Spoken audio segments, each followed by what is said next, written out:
Did you hear that?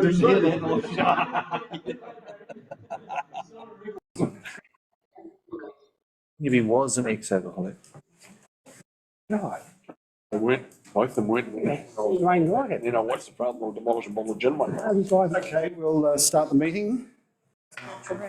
Mo, welcome to the July meeting of the Motueka Community Board. I'm standing in for the Amaru's Day. And I see that Joni's there. And 3 others, yeah. If either of you see Joni waving and I haven't spotted her, just one. Yeah, we'll keep an eye on it. Thank you. Joni, could you start us off with the karakia, please? I sure can. I'll just put my hand up if I want to talk, if that's easier as well for you, David. But yeah, I'll start with karakia. I'm just learning this one at the moment. Kia horo te merino, kia whakapapa ponamu te moana, hea hua ari ma tātou e rangi nei, aroha atu aroha mai tātou e tātou katoa. Interestingly, I thought just in case you weren't going to be here or whatever, I actually got a karakia ready myself and it was the same one.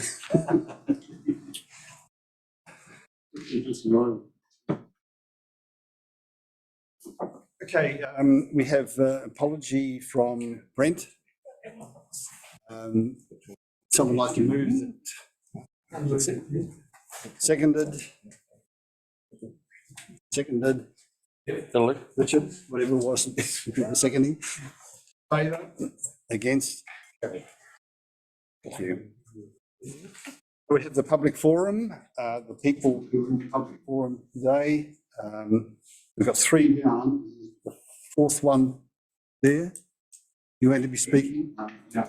The 3 are familiar with the public forum process, so don't need to read out those guidances again, I hope. Kevin Forey, you're the first to speak.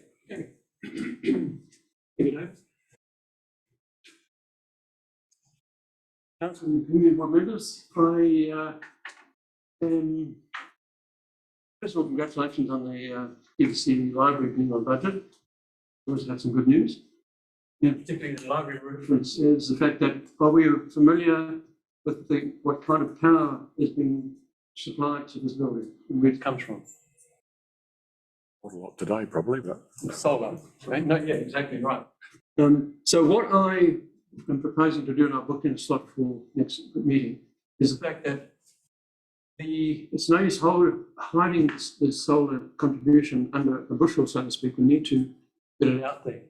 And Adam kindly showed us in the beginning when we opened the library that Saturday, you could see the production being projected onto the screen, so that the link can happen. That it's all good having stuff on the roof. If we don't know what it's doing, it's not really, it may have no reason to hear this. So I am a consultant with Solar Analytics, which is an Australian company owned by AGL, and there's about 25,000 customers that utilise the service. So it's fairly robust, and it's probably one of the best solar analytics groups in the world per se. So what we're going to do for a minute and a bit is my able assistant, Emma, is going to run this is a time lapse of what solar is doing on a site. And this happens to be in Sydney.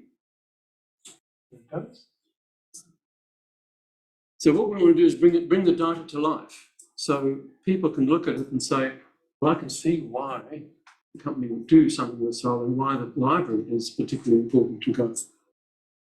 Yep.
Let this soft mineral melt in your mouth to rebuild your gums and teeth and never need a dentist again. People are... That's what I need. So Solar Analytics is a tool that's going to convert raw data into meaningful data. And I don't know if the council have seen what you've got invested in the room over there. The 4 furnace inverters, 3 electronics, and 3 battery banks. So the next set of slides is that Cairns City Council went through the due diligence process of seeing how solar analytics was going to be beneficial to them. And they've got 4 or 5 sites over there. So Emma's going to run that startup for me. And what we have here is a custom display. So it's a URL that grabs the data and it'll show it up on screen. Remember the day when I was here? We can have a screen programmed it's just an URL connection. It'll show the constant solar effect. And it's a rolling page. So I can say how many trees have we saved because of this building, how many houses could we power through solar in Motueka, be it community housing or the like. So that's the custom display. And this is the Cairns City Library, which we're going to go through. So Emma, can you pop down to that URL for me? And on the URL, it has the rolling pages. This is exactly as it's happening in Cairns right now. So we're on a live feed, and it's the last one there. Thanks, Emma. How's my time, David? It's come out time, actually. I'll have some more time. I've got trace notice here. Is it clicking? No. No, so I can share it with the board afterwards if you like. Yeah, okay. I'll just run through this. So this is what's happening on site at the Marlin Coast, for instance. They produce 14, that's the power they produce in the Marlin Coast site, and it's going to roll through to the next one. This solar production is the total solar production at Esplanade Lagoon. It's an actual car park top side. This is the total solar production. Well, the session's fun. The total solar production gets aggregated into the site so that when people look up, they can say TDC is actually walking the walk. It's not just talking the talk, it's walking the walk. And this is 24/7. It can be, anybody can get the link. You go through Golden Bay. It can be obviously in any of the offices. And that is powerful because it means that we're now putting action to words. So at the presentation on the next month, we have a 30-day window where you can have a look at the first time-lapse one. So we can link that through onto here. We use this Proteus logons. There's no there's no hard wiring. It's all done on API. Yeah. We've got it all working now. We had trouble with the security on our IT network. So I'll talk to you about this. Thank you very much. I'll see you next week, next time. Your time, okay. Thank you. Next we have Ray Hellier.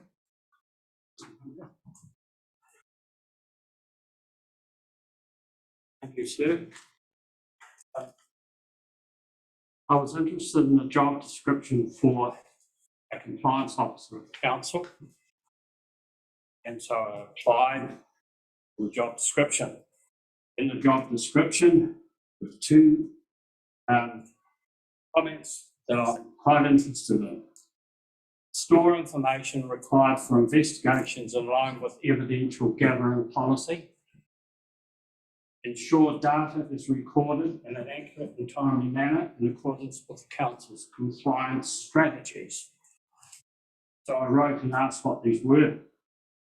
I said, please provide me with a comprehensive copy of the council's evidential gathering policy and also a comprehensive list of the compliance strategies. I received a response. While the council acknowledges that the words are used in the compliance and investigation officer's job description, we do not have an evidential gathering policy. And your request has highlighted an error in the job description. We believe this should be procedures rather than strategies. Honestly, does anybody here in this room expect me to believe that? either they lied in the job description or they're lying to me. The council is a corporate entity that's governed by contracts. We have a social contract with the council. The council has to respond honestly, and they haven't. I would like something done about this. I would like to know for sure if what they said is true. And also, and I can find it, I had a lot of problems this year with the Drivers Road.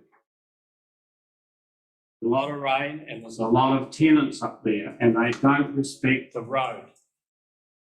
So I wrote and I said, Drivers Road is urgently in need of some maintenance.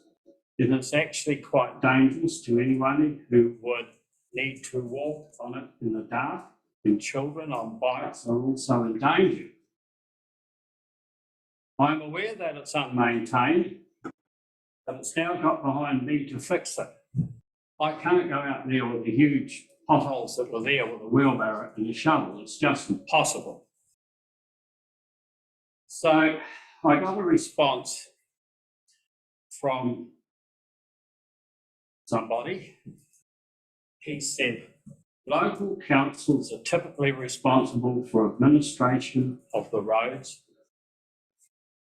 Sorry, I got a response from the council, and I said, unfortunately, we are unable to assist you with this request as we are unable to spend public funding on what is essentially a private access.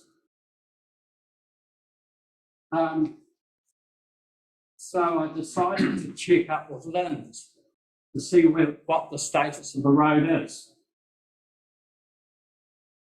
Lynn's has said, based on our records, there is a Drivers Road, Lower Motueka. It intersects with Edwards Road. So if it's listed in Lynn's, then it must be a road, not a private access. And once again, I've been lied to.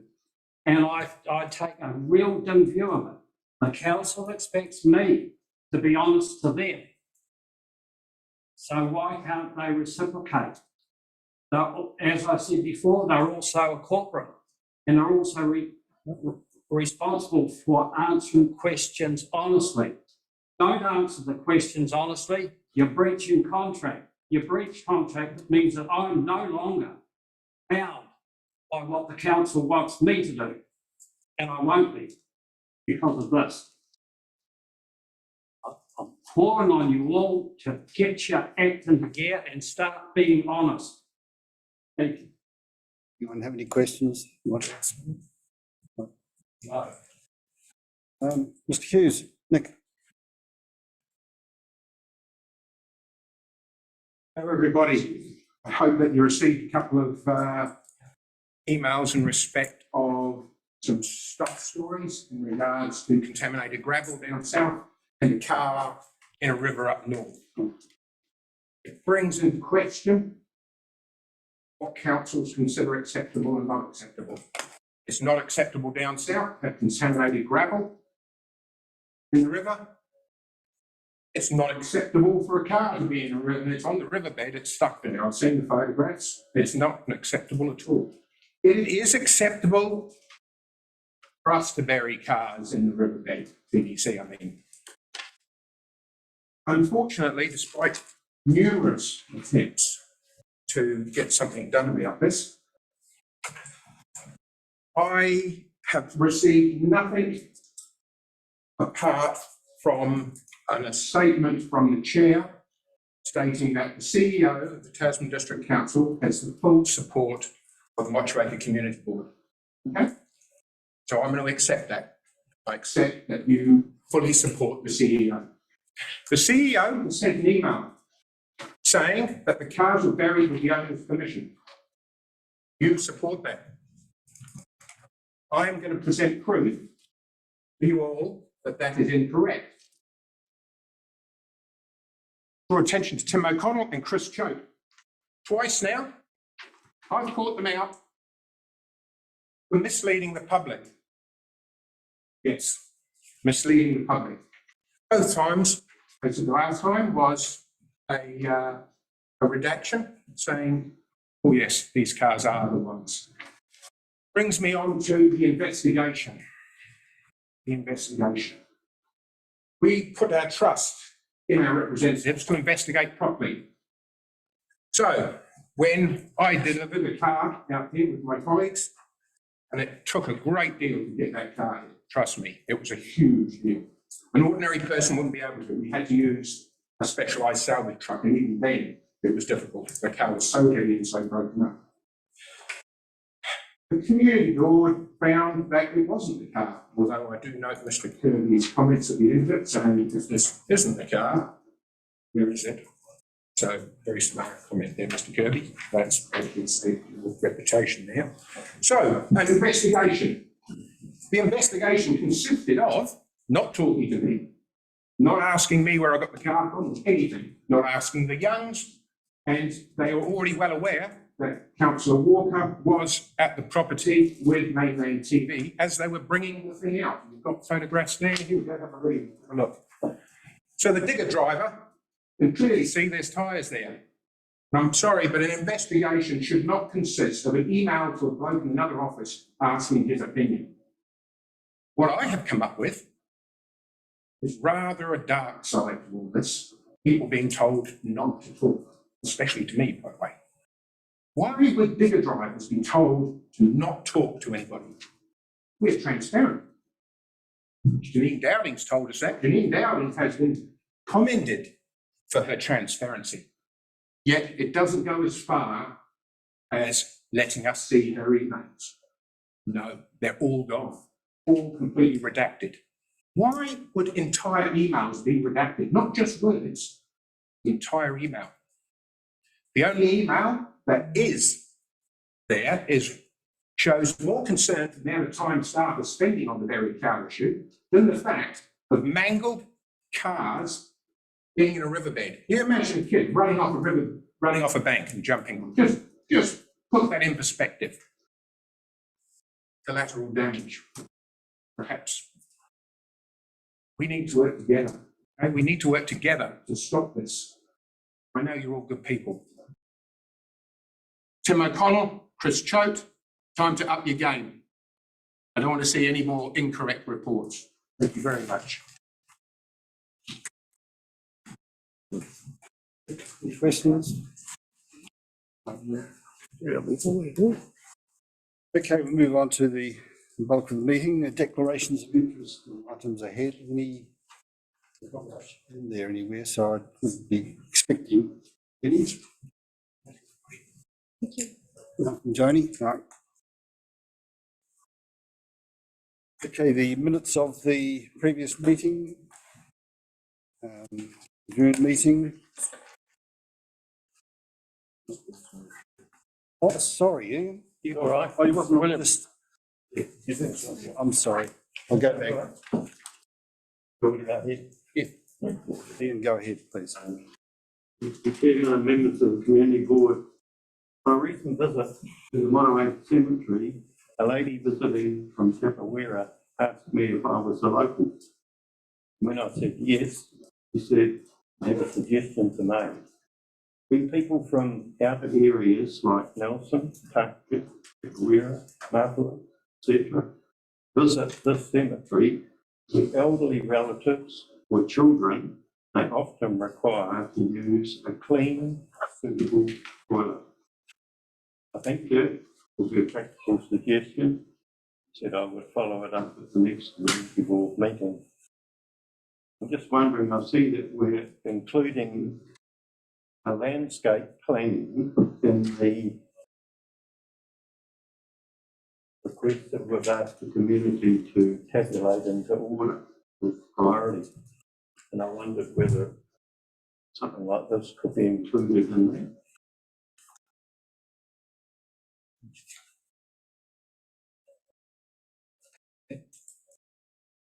And number two, along Woodlands Avenue, from the entrance to the rest home on the eastern side of the avenue, There is no footpath for elderly residents to safely walk along this border. Now, I know it's got a grass insert in it and a curbing, and I'm wondering if that could be altered to concrete slabs.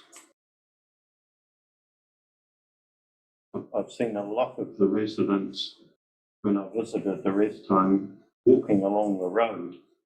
It just looks highly dangerous.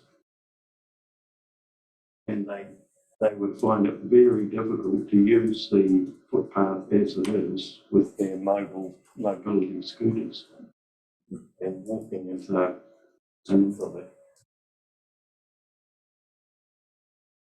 There's someone else who's made that comment to me recently.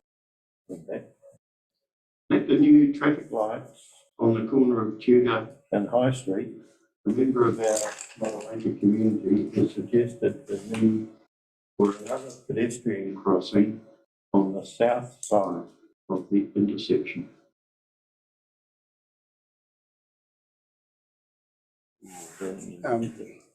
I've got a question on that, but whereabouts? At the actual corner or further south? You're going across High Street, well, could be, I mean, there's a lot of people coming out from the Department of Social Welfare. Where is it? Could be sort of, Street itself. Yeah, across High Street. Crossing there. There is one. Most lights. is it? Yes. Any other questions about the other two items? Councillor Overy. Just explaining the cemetery, there is already a toilet in the old part of the cemetery. On the hill, it's green with a green roof. I haven't used the toilet lately, but there is one there. I can check that it's being used. There is one there. Where The older part of the cemetery, as you go in from Royal Avenue, on your left, the older part, right, on the bit of a hill. Top of that hill is a shed, and a toilet is attached to that shed. When it's used available, I don't know, I haven't used it myself for probably 12 months. It was there 12 months ago, and we used it for 12 months ago. is that where the neighbours? Yeah, Yes, exactly. take a share to share. They're locked. The toilets are locked. Yeah. Now? So and Yeah, Emma can respond to that, yeah. They can be opened on request, usually just if there's a memorial in that part of the cemetery. Yeah. The third point, Ian, is that the reason why there is only a footpath on one side of many of our streets is to reduce the hard surface and allow stormwater to seep into the aquifers below the ground. So you've got Courtney Street and Fry Street and Barrett Street and Simpson Street and Wilkinson Street, and lots of those streets all have only a footpath on one side for that very reason, to try and reduce the stormwater impact on our low-lying town.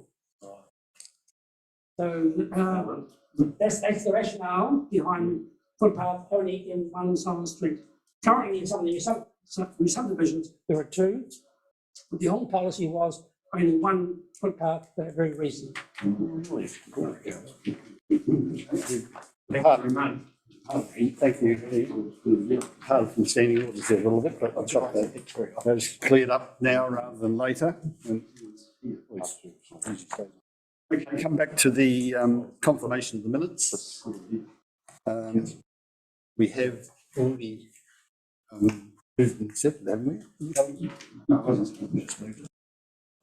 Councillor Walker moving. No, I'm not, sorry. I just want clarification. Can I have that prior to moving, or do we have to have a mover first? I don't mind. Okay, thank you, Mr. Chair.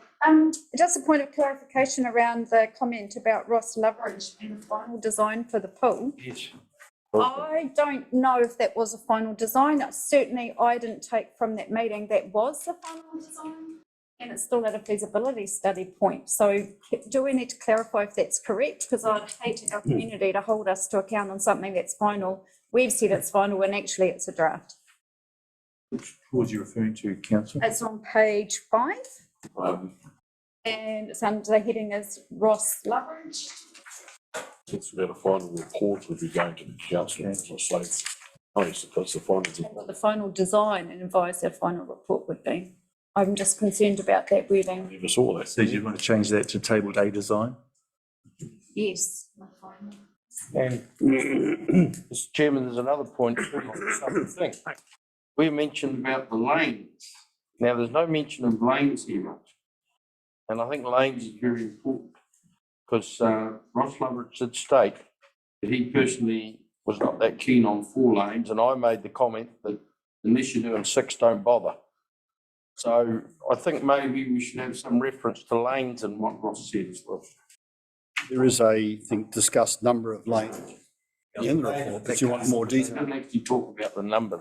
And I think that's important because a lot of the public out there don't know they're only looking at a 4-lane pool, whereas really it's a waste of time to do a 4-lane pool. If I may, through Mr. Chair, by taking out that word final, that means that the names can still be discussed and clarified. So I think that would rectify it. I'll rectify I'm happy with that. Yeah. Thank you. I have a couple of points too. Sorry, Emma. On page 5, where they're talking about the public forum and Brett Stevens, I mentioned on line 4 there, and it says, detail is communication with Councillor Ogilvie regarding the matter. And the matter indicates it's about the unannounced council surveillance, but it wasn't. It was the matter was the buried cars matter. So between the words regarding, so I should read regarding the buried cars matter. Okay. Fine. And then on page 6, Emma, this is to do with the, I lost the page now, the bit or funding, the page 6.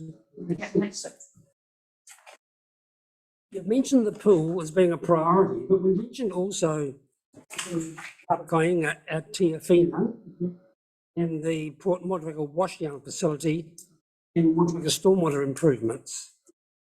And I think we ought to mention at least those 3 as well as the pool as being priorities. And unless you've written in the letter to council with that as well. Was that part of the correspondence back to the council? Has been any sort of correspondence back to? I'll just clarify that, Mr. Chair. That statement actually says that Chair Maru told Ms Smith that he supported the Motueka Community Pool Project. And that's true. It wasn't treated as a priority, just supported it. The implication it gets, I think, by reading that was that the only priority really is the pool. And I think we discussed it at that time that there are other issues or other funding projects we would like. Can I just query Ms Smith? I suppose she was the one that was related to the pool, was she? Was she presented on that? On the better off funding? She was the presenter. Yeah. And she presented largely about the pool, or did she present about everything? 3. And then we teased out what our priorities would be. Okay. Well, the board discussed the potential projects and priority. Doesn't necessarily say the pool's a priority. Right. I'm taking the implication strongly is that really the only priority there for the board was the pool, and that's partly true, but not fully true. But yeah. One with these minutes is if you start going down rabbit holes and trying to include everything that, I just find you might end up tying yourself up in knots. The way I read that is that Ms Smith was just informed that you supported the community pool project, not at the expense of anything else. You supported it, and then you discussed the potential projects and priority projects. It says there, so it wasn't about the pool specifically. Are you wanting more added to that? We had a lengthy conversation through you, Mr. Chair, on all the 3 or 4 priorities that we as a board were tabled and talked through. So I can understand where Councillor Ogilvie is coming from, and I can understand his frustration that the pool just features in. But we had a lengthy conversation about buying a housing, about the spray down the wash facility. And although the pool might have sat on our priority list, Joe Blogg's reading this in our community wouldn't know that those other things were even talked about, and yet we're trying to be transparent. So I kind of think you do sum it up by potential projects, but you're not telling anybody else other than us who know and hear and whoever was privileged to make it into the building kind of thing. We're not telling the whole story about it, and I think it's important that we do. I must admit that in the 3 years I've been sitting around this table, I have at times been frustrated by the brevity of some minuted items when I thought that they should have more. Then I do understand that if you get too much detail, especially around discussions as against the final decisions, then you can also raise unexpected or false expectations from others. But yeah, I'm not sure where the line should be drawn there. I haven't in 3 years still quite figured it out sometimes. So can I just ask, Mr. Chair, did you actually make a decision as a result of this, or was just discussion? Well, the decision is going to be that there's a better off funding, funding workshop this week, and then that's going to be subject to report that goes to council. And I understand that the community board might be involved in those discussions then. So That's my question, Richard, too. But if, for example, there was to be further consultation with the board, this doesn't matter. Yeah. But I gather there's no direct consultation coming up to the board on council on the better off funding item. I think I've just seen a paper today that's coming to, or a workshop today that's coming to councillors next week. Yes. And then there's a report on the final proposal coming to council in September. So the community board can actually get a copy of that information at its August meeting. And then you can make a decision about what you support and what you don't. Leave it as it is then. Okay, no, There's another question. Another question. Sorry, Mr. Chair. And I know that we've also teased out in great length about the parking at Goodman Recreation Park and the toilet facility. And I was pretty sure that we had tabled that the parking was on hold, but we had signed off and the toilet facility was meant to be underway. If I look at the figures on here, it's still got 408, 500,000. Did we not change that figure? After our being segregated. I questioned that also as a response to that, and I questioned Emma, and she pointed out something I hadn't spotted. That, where's it gone again? 5. I'm on page 4. No. I'm afraid I'm Oh, sorry, you're not on. Sorry. Which is your resolution. You're looking at resolution 5, that one there. Yes, resolution 5, excluding Goodman Recreation Park parking, it said. I didn't spot that. Top of the graph. Resolution 5, you've got recommends to council that the reserve financial contribution capital projects be undertaken in 22 and the project proposed for the following year set out the following table excluding Goodman Park parking. Is that what you? Yeah, but the figure was still in there. So to me, that those don't add up, because if you're excluding it, why is it still on the chart? I apologise for being. Whereabouts in the chart? I agree. Next page. Here it is, 408 on each page. That where it says note 2? Oh, sorry. Okay, so you want to take 108,500 out of the table to line up with the wording? Is that what you're after? Well, because otherwise it's a. Appreciate that. I just want to make sure there's no way around. I would like, thank you. No, you're right, Trinity, it should be. Okay.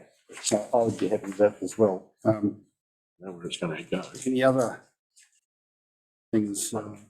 Any other questions, comments?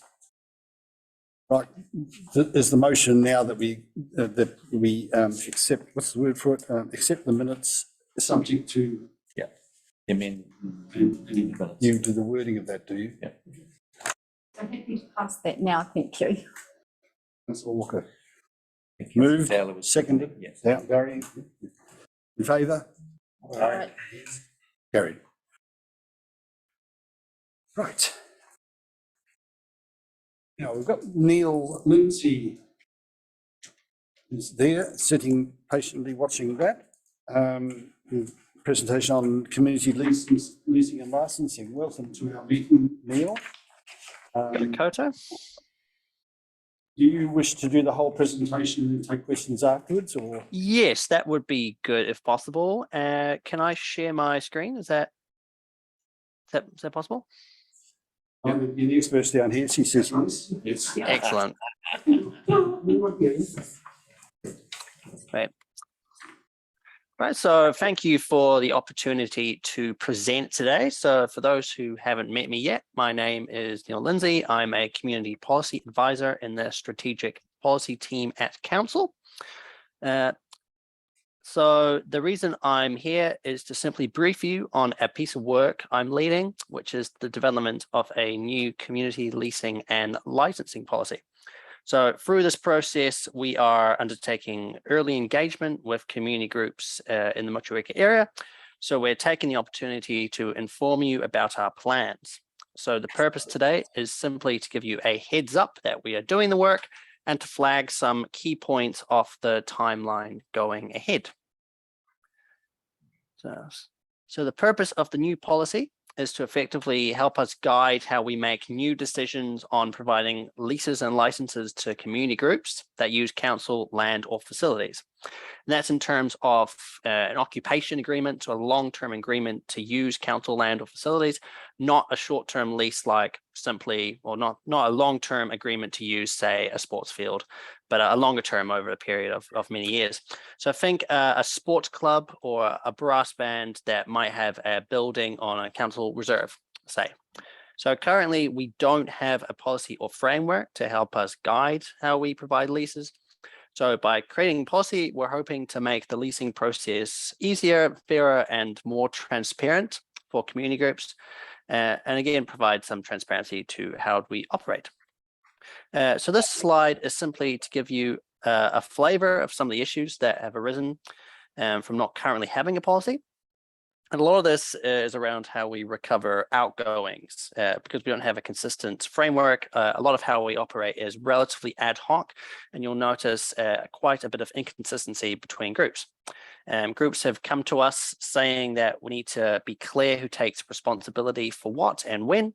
So this policy will help us guide how those decisions are made. So groups can easily see before they go into a leasing agreement what they can expect. And this is just a flavor of some of the different interrelated issues that not having a policy has meant. Apologies. As a result of the policy, we're mainly hoping to create a consistent, fairer, and equitable framework that guides things and makes things a little bit more fairer. So to do this, we're going out and gaining feedback from groups regarding what does and doesn't work, which is what we're doing right now in our early engagement. So with the policy, we plan on establishing some clear rules and consistency regarding how groups can apply for a lease and what they can expect from council. So as for the timeline for the project, we're undertaking early engagement with community groups, iwi, and community associations right now. Once we have a draft policy, we will be workshopping it with councillors in December. And if the Motueka Community Board would like a workshop with that as well, you're more than welcome. I'm happy to do that. And after that, we'll hopefully go out to public consultation from next year. So at the last month or early this month, we sent emails to the community groups, iwi, and community association across the district. Simply ask them what works and what doesn't work about our current arrangements. We're seeking this feedback because we want to make the views, of groups who to inform the policy, because it's intending on making their lives at the end of the day a bit easier. We're also looking to speak with groups who don't currently have an arrangement with council, but may like to. So if you know any, please let me know, and I will try and get in contact with them. And with that, I'm happy to answer any questions you might have. Otherwise, you are welcome to email me later on. Thank you very much, Neil. I'll start off with just a couple of questions. Yep. I assume you have some sort of list of organisations that do have leases or licenses, in which case would you, I don't know, myself, probably a few of them are of those, I imagine many.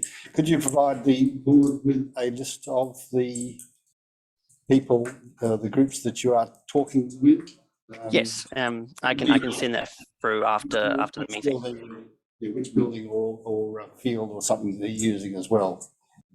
Yep, there's no Okay. problem at all. So well, any other questions? I've got one more just round it off. Any other questions for anyone else? Okay, we'll start with Councillor Ogilvie. Thanks, Mr. Chair.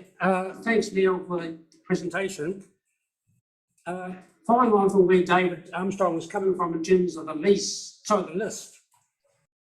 In your list, can you provide just where the property is and whether they pay PAN charges and or rates and or insurance? If I you have should information. I should be able to do that. I'll take a look after the meeting and let you know if there's any difficulty with that. And secondly, the length of time from now to when the decision is coming through is 14 months. That's a long time between bites. Can we bring that closer? Make it, We'll have to see. I'm not sure. The election unfortunately pushes everything a bit back, and then unfortunately with Christmas and things like that. But I'm happy to have those discussions with my bosses if that's possible. It just seems very long. From July 2022 to September 2023 does seem extraordinarily long. I will have to think about that and let you know. Oh, there's Alan. Is that, Alan wants to say something? Yeah, Alan Bywater. Yes, thank you. So yeah, I guess I'm partially responsible for that long time frame. Yeah, Neil's got quite a busy work program, so it's not just this piece of work that he's got on the go. So it's something we will have to look at in terms of the round of the other pieces of work that we are undertaking. There are also some issues of trying to avoid doing too much consultation at the same time. So yes, happy to have a look at it, but yeah, can't promise anything at this point. Thank you. I've got Richard. Thanks, Alan. Joni, you want to head of Richard? Oh, thanks for the presentation, Neil. Sorry, it's just more of a comment. Just recently I had been approached by the Ngatamoti hall, and just they were unsure of they needed something done, but they weren't sure who to contact. So I'm just letting you know that so that you're aware. Sure. Richard, just a comment that a lot of organisations that have leases on council land are struggling financially, very much so. So I'd hate to think there's a witch hunt to get the leases increased or anything at the moment, because some are really shaky.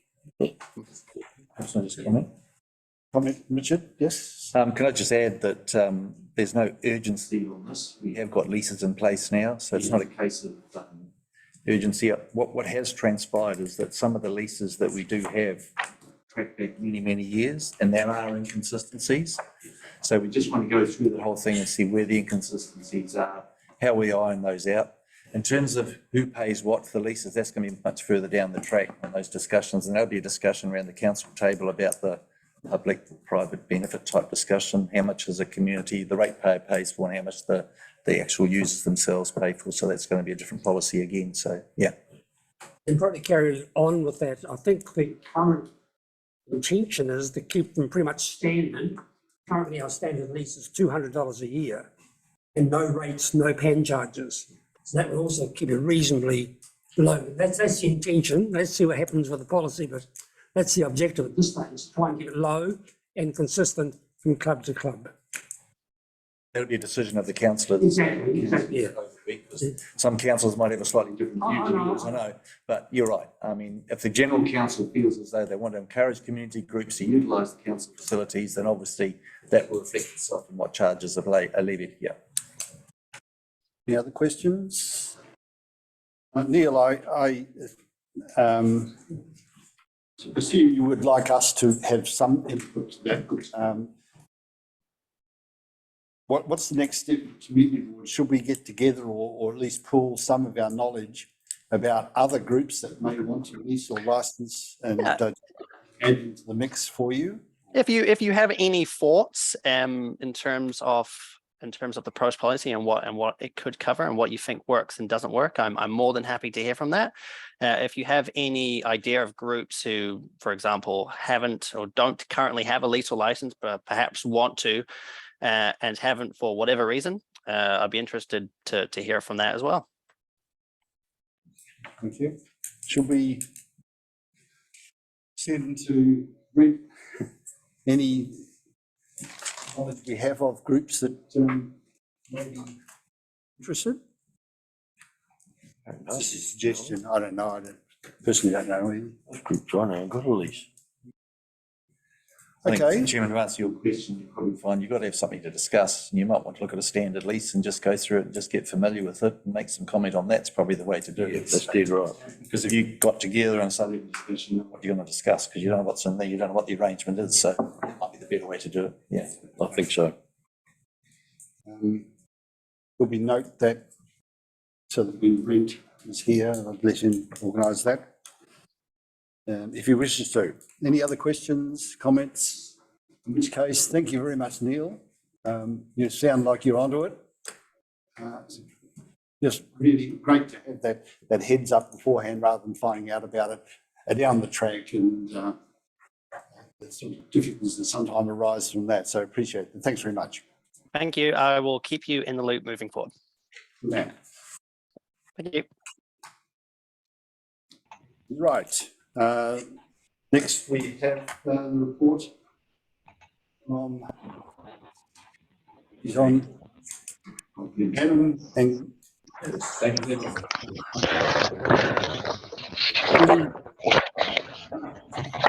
Thank you. I can speak to this, and Adam will answer. I hope will answer any questions that you have about the completion report for the Motueka Library project.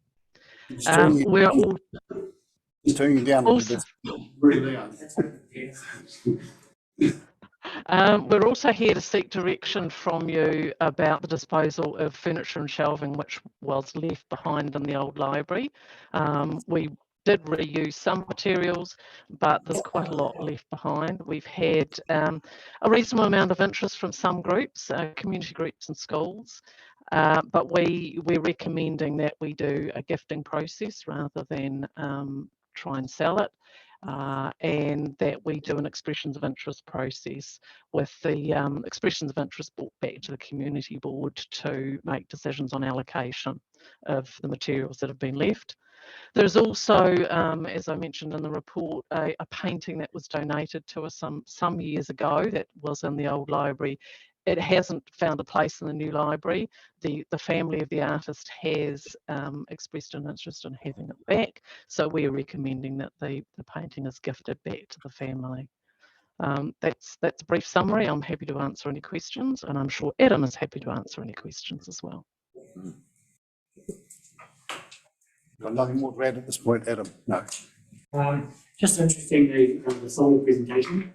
So, council, we do actually get access to the Feronius system, and I'm working with Graham Fox on what that looks like for council and how we put it onto the website, and kind of show what's going on.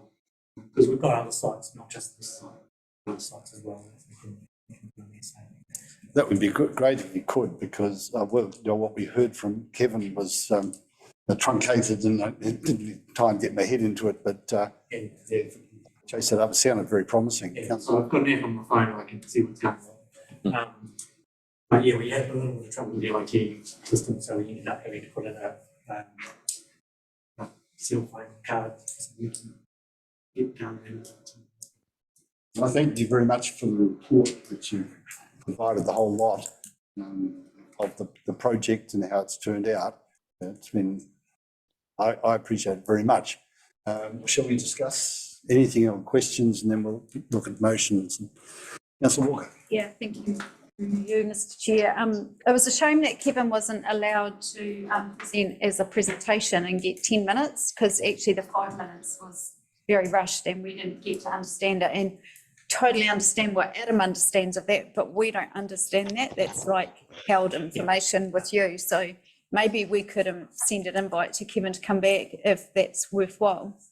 to be a presenter, which gives you more time frame than your 5 minutes at public forum. I guess what I gleaned out of this is, again, and listening to the quality of one of our own staff tonight, that the IT is still a major concern.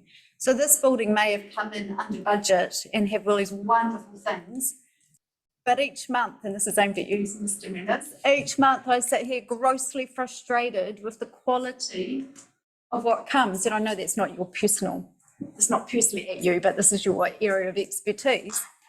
I mean, we should be able to hear Glenys without all that crackling and the over volume. And I don't know, Joni's sitting there shaking her head, so I have no idea what reception is for her. But we hear it time and time again. So for a building that's come in under budget, please can we look at the principal requirements that are needed for a community building such as this? And, you know, it's quoted in the report about the digital equipment in the meeting room.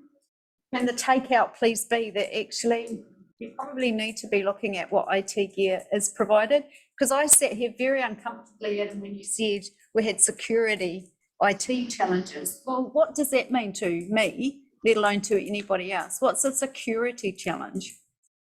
It's locked down too tight for us to use the data in the system. Right. So we can't use our own network. The security was so good. Yeah, that's right. We couldn't even get it ourselves. Yeah, so it's not an issue with ours. It's because of security so tight and we can't access all. So again, is it fit for purpose? That's one question. The key. Kind of avoid the phrase that the security is so tight that we can't do anything. What we are aware of is that increasingly around the world, malcontents are making use of utility software to access commercial networks. And we hold on our commercial networks detail of every ratepayer in our region. And there is access to that through our water systems and through our solar systems and through our security cameras and through our doorways and all of our devices which are controlled by these things that are often overlooked because they're seen as being ancillary services to a computer network. And we have gone through an extensive program over the course of the last 12 months of tightening up the access to our corporate network to make sure that only that traffic which is permitted onto the corporate network is delivered through it. And if there are one or two things which have been caught up in that, then absolutely I accept and take responsibility for resolving those issues. But that's not a function of this building, and it's not to the detriment of the hardware that has been put in this building. Nor, I would hasten to add, is the issue that we had with Glenys's microphone just now. I suspect that's on the other end, and I need to get Glenys a new microphone so that it works better for her. The feedback I've had from other people on the call today, because I'm checking, as I constantly do when I'm here, is that it is actually very, very good for people who are on the other end now. So. Joni, do you want to speak about this matter? Yes, I was just going to send you a message, Glenys. It's your microphone. Yeah, it's just a little bit crackly, very crackly. And sorry, just as well to reiterate that the sound is actually very, very, very clear. As a Zoom participant, like almost too clear. You can hear small comments. I actually just messaged Emma before. You can hear your comments to one another when people are presenting in public forum.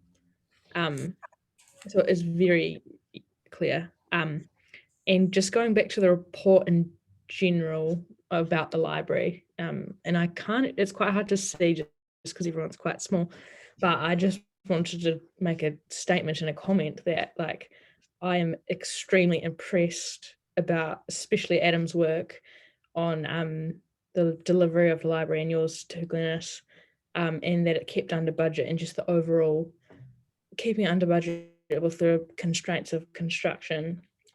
Yeah, I think is an excellent job. So I guess I just wanted to commend you, really. I would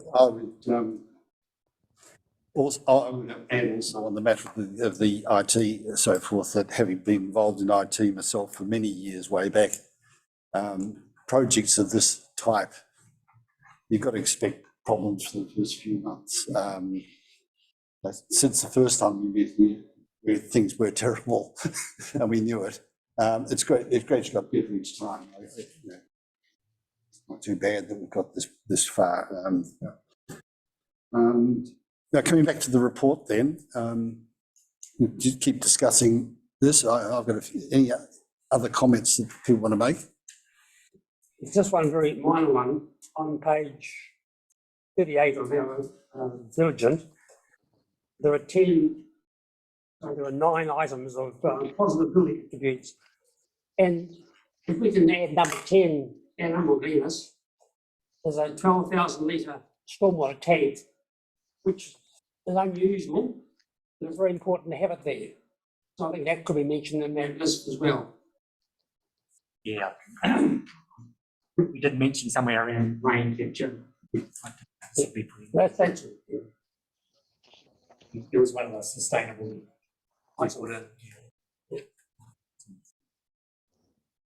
Okay.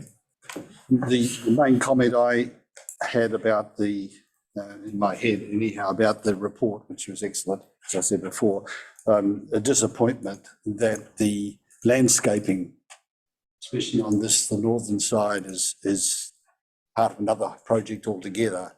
I thought it was right when the working groups were getting together and the reference group or something it was with people from the community, it was many times said the way in which the building fit into this space. It was important to not have just a building plonked on that side, looking from that side as it's just been plonked there. I'm aware that there is a plan, very nice looking plan, but it was just a bit disappointing that we weren't able to fit that into the budget somehow. So that it could be seen as part of the whole building project, just as it was for the north and the the west and the south sides. That's just a comment I make, and I hope that we can. I could ask, is there any thought, I'm sure there's thought, any plan being made, a process for looking at and fixing or doing some landscaping on that side? There's no money.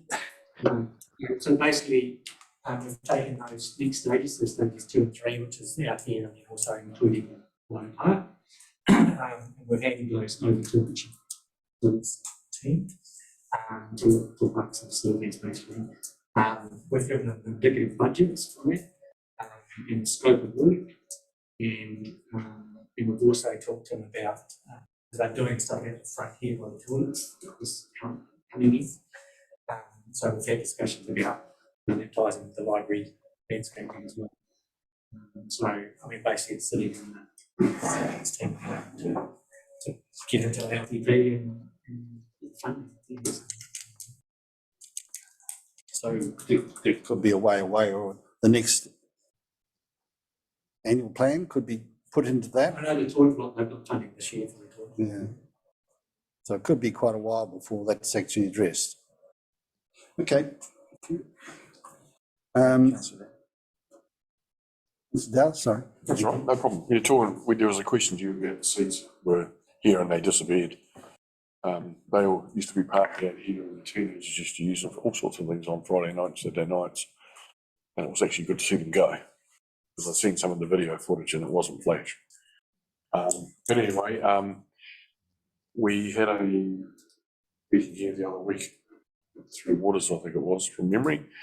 Well, turned out public, 2 people, I think, walked in the door. Anyway, 3, 4, okay. One of the men, Ian Davey, who is, what his position is, meat shed. He's involved in the meat shed, was Gemini.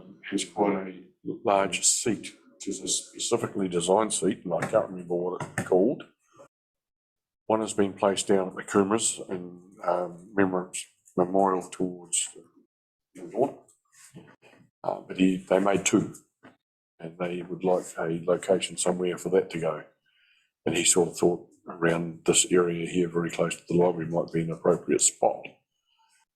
So whether someone wants to get hold of Mr. Davey and have a chat. You send the details through to Richard Hollier? I can do that. Yep. The contact. Yep. Walker? You, Mr. Chair. So in our last meeting, we allocated I think it's $5,000 towards increasing the seating around here. Will that happen prior to any funding sourced for the rest of, well, what we believed was stage 2 of the landscaping? So what's that $5,000 going to do if we've just been told landscaping potentially will go on the next long-term plan? So that's not in the foreseeable timeframe. And we've got community here at the markets on Sunday bleating to me about no seating, no seating. How do we address that? Good question. So just to clarify, the seating wasn't inside the library here, it's for outside in the park. What I suggest you do is that we again talk to Richard and have a look at the plan that's been done for the landscaping and see if we can fit those seats in now, so when the landscaping is done around those seats. Another option. Yeah. Because we did talk about putting more bike stands, as you noticed, there always seems to be bikes out here now. So That's good. including more bike stands, yeah. So there's an opportunity to talk about this thing. Okay. So just one more point to clarify. Do we have to use that funding for that period of time though? Because I can't see you doing that garden. That's not in this financial. That's right. It is? Between now and next July? Yeah. So my community potentially would have to wait till next July to get a seat out here? That might be next June. On ya. I don't know the timeframe. Yeah, we'd have to talk to Richard about that. But to spend it's got to be done by the 30th of June. There's another possibility is for landscaping is at least a start could be that Kimonwika Beautiful could take it on as one of their projects for the upcoming year for RSCs to do some basic stuff around that would again fit in with the bigger plan later on, just enough to soften the connection between the two. It's just a possibility. It's not in the list at the moment for what KMB are going to be doing, but it could replace something that can't be done or something like that. Mr. Chairman, can I just ask, perhaps Adam goes back to Richard Hollier and comes up with a program and a timing, not only for determining the funding, but the scoping and the potential decision-making process so we can start work. Come back to the board in August with that timetable. I think that's very well put, Mr. Okay. Kirby. I think that would get satisfaction from Councillor Walker and staff. Yeah, I also had another little question there for Glenys. I just spotted on my little notes I had here. The disposal, the choice of where to dispose of the old library equipment that we're not going to be using, would that be done pretty quickly, i.e. within the lifespan of this board, or will it be something the next board would be deciding? Decision today. Gathering the information from the people interested and then coming back to us. I'll work with the property services team on that, and once we get your go ahead, we'll get onto that as quickly as we can. I hope that will be a quick process. Certainly bear in mind that this board has now got a short life, so we'll certainly be doing our best to get it back to you so that the decisions can be made by this board. Thank you, Glenys. And one other question that has been asked, I'll ask again here. Talking of disposal, what about the disposal of the actual building? Future use of it, is that any closer to being Richard Hollier? Richard Hollier's got that on his to-do list. It's getting quite urgent. He's got plenty on at the moment, but I've pushed him to try and get that report through so you can have a look at it before we go to council. We have been hearing that for quite a while. Okay, there's no other discussion or questions there. We can go back to the motion then. Joni's got a question. Oh, Joni, sorry, I'm sorry, Joni. I was just making a statement. I was going to say I support gifting the I support what the staff's recommendations are. Do you want to move it then? Yep. Okay. Seconder? Mr. Hall? All those in favour, this is the, Can you tell us what we're voting on, please? yes, it's just the. 1 to the, 5. Page 13. Yeah, the draft resolution. Voting on the whole thing or just one part of it? She just asked. It was the all 5 that she was moving. Yeah, you. All 5. Yes. All 5 staff recommendations in the report at the end. Yep. Richard, you still, that's what you understood? Seconder? Okay. Oops. I didn't see it. Yeah. Yeah. All those in favour? Got all there. Anyway, go. In favour? Yeah, Against? Carried. Thank you. Thank you. Thank you, Glenys, and thank you, Adam. Wake us up, Richard. No. Yeah. Okay, now the chair's report is really Brent's chair's report. And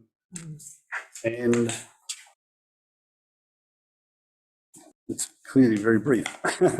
I asked him about his first item there, Chair Murray to provide a verbal update. He didn't have anything specific to raise there, so we can skip on from that. Operations Committee report, that's just noted that it's available. Update from Councillor Ogilvie. Do you want to speak, Councillor Ogilvie, to your? I'll just, page 43, the original. He commented about rates increase, the Tasman Alliance work, which is comprehensive at present. I mentioned 2 or 3 items there. And the Memorial Hall potholes have now been filled. I think they're going to be the second item, which Councillor referred to. The big 12 block has been completed. One or two of you may be interested in the commercial properties along High Street in terms of the potential earthquake effect. This has all been studied now and letters have been sent to the owners. And they have up until next year to ensure the council their building meets the requirement. It's 34% the new building standard. And if not of this standard, they have by December 2035 carry out the remedial work. So long time frame. There's a degree of urgency in it anyway if the earthquake status is quite low. I mentioned the water supply equipment treatment plant. It's a major project for the year. In the Marahau cell site, quite important for Marahau. It's been going about 3 or 4 years, now not longer. And we had a blessing of the site on July 6th. And it's a major communication improvement for the national park and particularly for Marahau, Ilafero, and Okinawa residents. Number 7, the Wimmera West or Wakatuma Corporation plan change that remains on hold at present. And I mention that because it's one of the most important developments coming up residentially in the town for the next 2, 3, even 5 years. So that's quite important. I mentioned also the stormwater catchment management plan, which was approved at the council meeting last month. And I made a personal comment here because I was quite upset, and still am really, about the decision to proceed with that. I just feel we have failed our own residents, but it was approved by the council on June the 30th. So that's all, Mr. Chair. Joni. Sorry, I didn't take that down. Okay.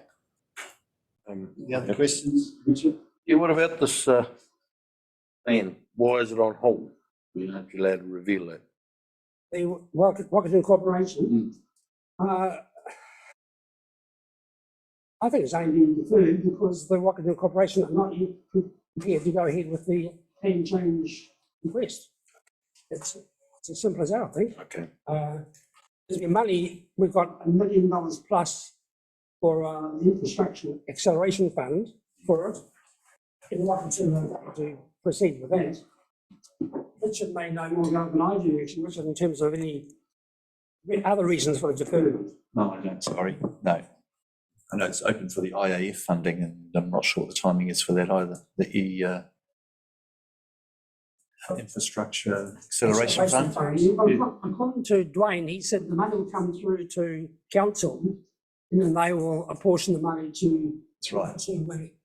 When it is appropriate. No, we can only get the money in once they've started work and going to be doing investments. Then it just passes through, what I understand. Yeah. The message I've had from Ian Shees from Rock 2 has been that they weren't going to act as quickly as they will now need to because the IAF money has come through. I suspect probably February, March of next year, we'll get the plan change plan. That's just a guess on my part. We need to keep it. Yeah. That's all. Thank you. Just couple of things.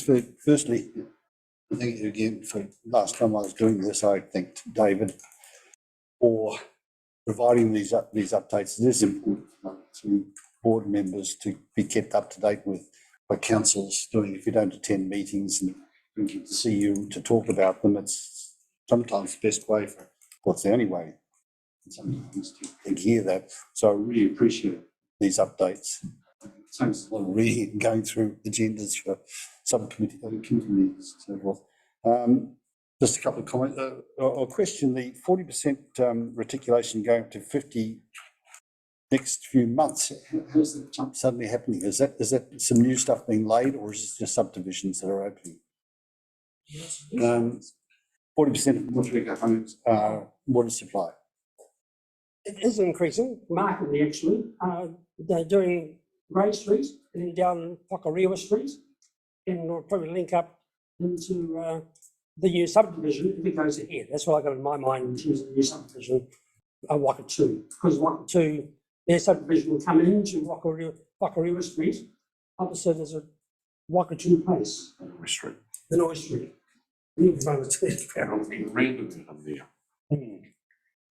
So the 50%, we must be pretty close to 50% even now, I reckon. That's an interesting observation. Thanks. You know, I was asked that the other day, actually, whereabouts is it? And it's in Ferron Street, it's in Bosphorus Saxon. The question, basically where it's not, is around, you know, Ledger Avenue and Clay Street and Goodman Drive and the likes. The new subdivision like Salmon Lane, Naven, it's all there. Some haven't connected, of course, but it's there. Yeah, it's interesting that we spend a lot of money on this infrastructure. A few years ago, we put a water main from Old Wolf Road down Huffam Street through the walking way, all the way down Woodlands Avenue and connected up to the loop outside McDonald's so that we had a loop which secured the water. One company connected to the water supply testing station, which I owned at the time. But one other person has bothered. Halo slipping. Hundreds of thousands of dollars on putting that water pipe down there. Meters, the whole 9 yards. Okay, people pay. That's it. They go. I was the only one that took it up. And it's pretty disappointing, actually, to think that the council goes through all that effort to do it. I know that we've got perfect drinking water that comes out of the ground. And it probably, if I owned a section and I had an existing well, I probably wouldn't bother connecting either. But I didn't have any water at all. I actually operated my business for the first 6 months with a hose through the fence from the tap from the neighbour, waiting for the water supply to come down the street so I could connect. Now the fuse comes out. You know, but I could have put a well down. Yes. I could have. Yeah. But I didn't because I connected to the council supply. And whether you are on or not, you're still paying for it. I think it charges $125 is the connection fee. No, is the what they call the capital charge, isn't it? Yes. Uniform target. Oh, no, it might be. Oh, should have combined. Coming down because it's a firefighting charge and that's right. That's right. It's rebalancing itself. But you know, it's interesting. You know, like there's some people are having trouble with their wells and they seem to persevere with them. You know, when they could actually just run a 25-metre pipe. I'm actually surprised because I get a copy of the resource consents every week. And I'm surprised how many people who live in different streets around town are actually applying for a bore. Yep.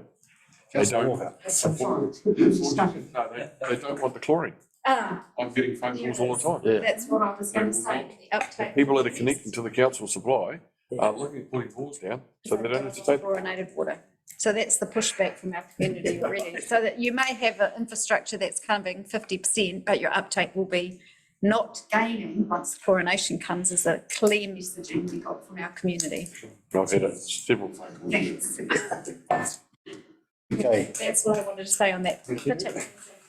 Just one other comment also, David, was the note about the Memorial Hall potholes. Yes. Yes, I walked past those on the way into town. So walking knows about them. She got lost in one of them the other day, actually. Yeah. And she was driving. They have filled the three main potholes, but the rest of it is just absolute rubbish. It's just big stone, gravel. It's got to be a major thing that's done sometimes soon in the roading department. So through you, Mr. Chair, I have spent numerous hours backwards and forwards with regarding to emails I've received with those potholes. And so the future use of the Parr Street building has put any maintenance on that driveway pretty much on hold. So 3 years, pardon? Carry on. 3 years ago, some communication started about the drainage and the potholes behind Memorial Hall and how dangerous it is and that it's a safety hazard for our senior citizens to get around that building, let alone Councillor Walker in a little sports car who gets lost in the hole, apparently. So for 3 years, we've had this argy-bargy between reserves and parks about how it's going to be funded, because it's not, let's just put some RCL or whatever it's called in those holes, because actually it's a drainage problem. So yes, we spoke, the Alliance team came out and they used what looked like the last of the day's supply in their truck and scooped it in. We had rain the next day and I took photographs and sent it straight back to them going, what was the point? It's already broken away. So we're doing a Band-Aid on a Band-Aid on a Band-Aid. And I really hope that when we get to this workshop and then to council about the future use of the old library on Parr Street, that resolves some funding thing about getting that fixed. Because actually it's a disgrace for council to have a car park in such a bad, poor state. I won't quote what other people said about Richmond, but I'll leave it here. You can work the rest out yourself. Okay, thank you. Comments noted. Right, sorry? Are we at the point in the minutes, in the meeting around other items from board members? Or are we still on Mr. Oldby's report? Page that, yeah, items from board members next, yes? If I could do this. Kick off. I would just like a point of clarification around the bins around the eyesight and library here. Because when I feedback from the eyesight about the amount of rubbish and we increased our service level, but it would appear that there weren't enough bins. Can you clarify with me, Emma, that the bins had been taken away to be fixed up and were being reinstated as opposed to adding to the quantity or number of bins, please? All I know, as per Lynn's email, is that a couple of bins are to be reinstated. So I guess my concern is it's not going to, as our clients as our community groundswell grows with the summer season coming, hopefully, get rid of all this rain, and we have our Freedom campers in the car park, we're not currently keeping up with the waste that's around, the rubbish. And my request was to have more bins added, not to fix that, which is lovely that you fix them up, but I want more, not less, or the same. Please. Feel free, Mr. Pitt. But they don't come free. Unreal. If they're to be emptied every day or every second day, that's a cost as well. And as you know, solid waste is an area trying to dispose of is very costly as well. So the question then is, we give more opportunities for the community to dispose of their waste into bins that are free, then the rest of the ratepayer ends up paying for that to dispose of that waste. The encouragement the number of bins is for people to take their rubbish home and dispose of it in the appropriate way like they normally do. So if I may through you, Mr Chair, my pushback would be as a council, we approved and allowed green camping to continue here. So we've said come, they don't have a home to go home to dispose of their rubbish, and that's why it's spreading far and wide. Campers, just like they have to use the public toilets, they can dispose of it where they dispose, where the recycling centres and everything are, and they go and dispose of it there and buy a rubbish bag and put in the rubbish bag and dispose of it at the transfer stations. Okay. Both have 2 goes of that, so if you want to discuss it further between yourselves, just wants to contribute on that thing. Yeah, just a comment from the lady that runs the Sunday market. She found that the previous contractor was falling behind, and obviously the bin removal. The new contractor is certainly, I understand, doing better from her. She feels that it's a lot better service, but the reinstatement of those missing bins would be a real bonus. She goes around and picks up all the stuff laying on the ground around the bins each Sunday morning before the contractor gets there to empty them, and the bins are just overflowing. Just yeah. Yeah, items from board members.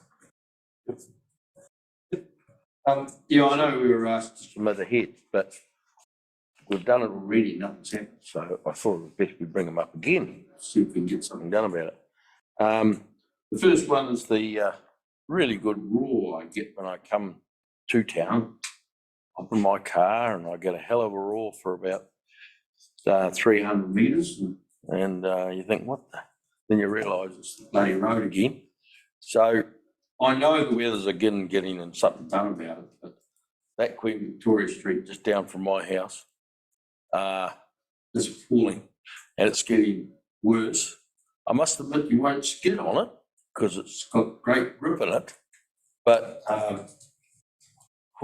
it's bad. And I just wondered if Richard could give us an update on what the hell's happening with that street, the bad job, so to speak, or the job that was half done, whatever it is. Yeah.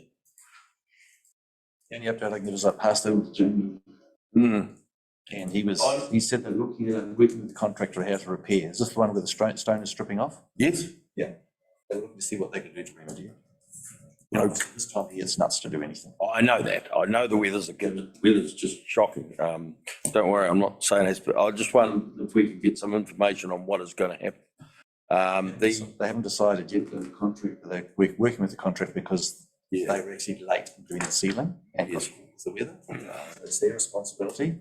But at the same time, it's crazy trying to do something now. Oh yes, I know that. So we would you put up with it for the next 2 or 3 months until the weather warms up, and then they'll be doing something. We're going to, well, we can just have some info on that because, yeah. The second one is I had an old chap come and see me the other day on his push bike, and he said, "I've been to council and I've filled in the forms, whatever you do, whatever's going on, and nothing's done about it." He said, "Keep it in this damn hole in the footpath." And he said, "Can you do something about it?" I said, "Well, I'll look." And obviously he's reported it. Obviously it's been through the system, but I'm just hoping it's held up by the weather, put it that way.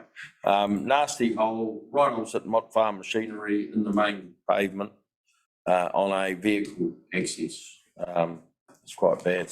And on another one, I reported. Is that a footpath or is that a private access? It's a footpath, but it's sloped for an access.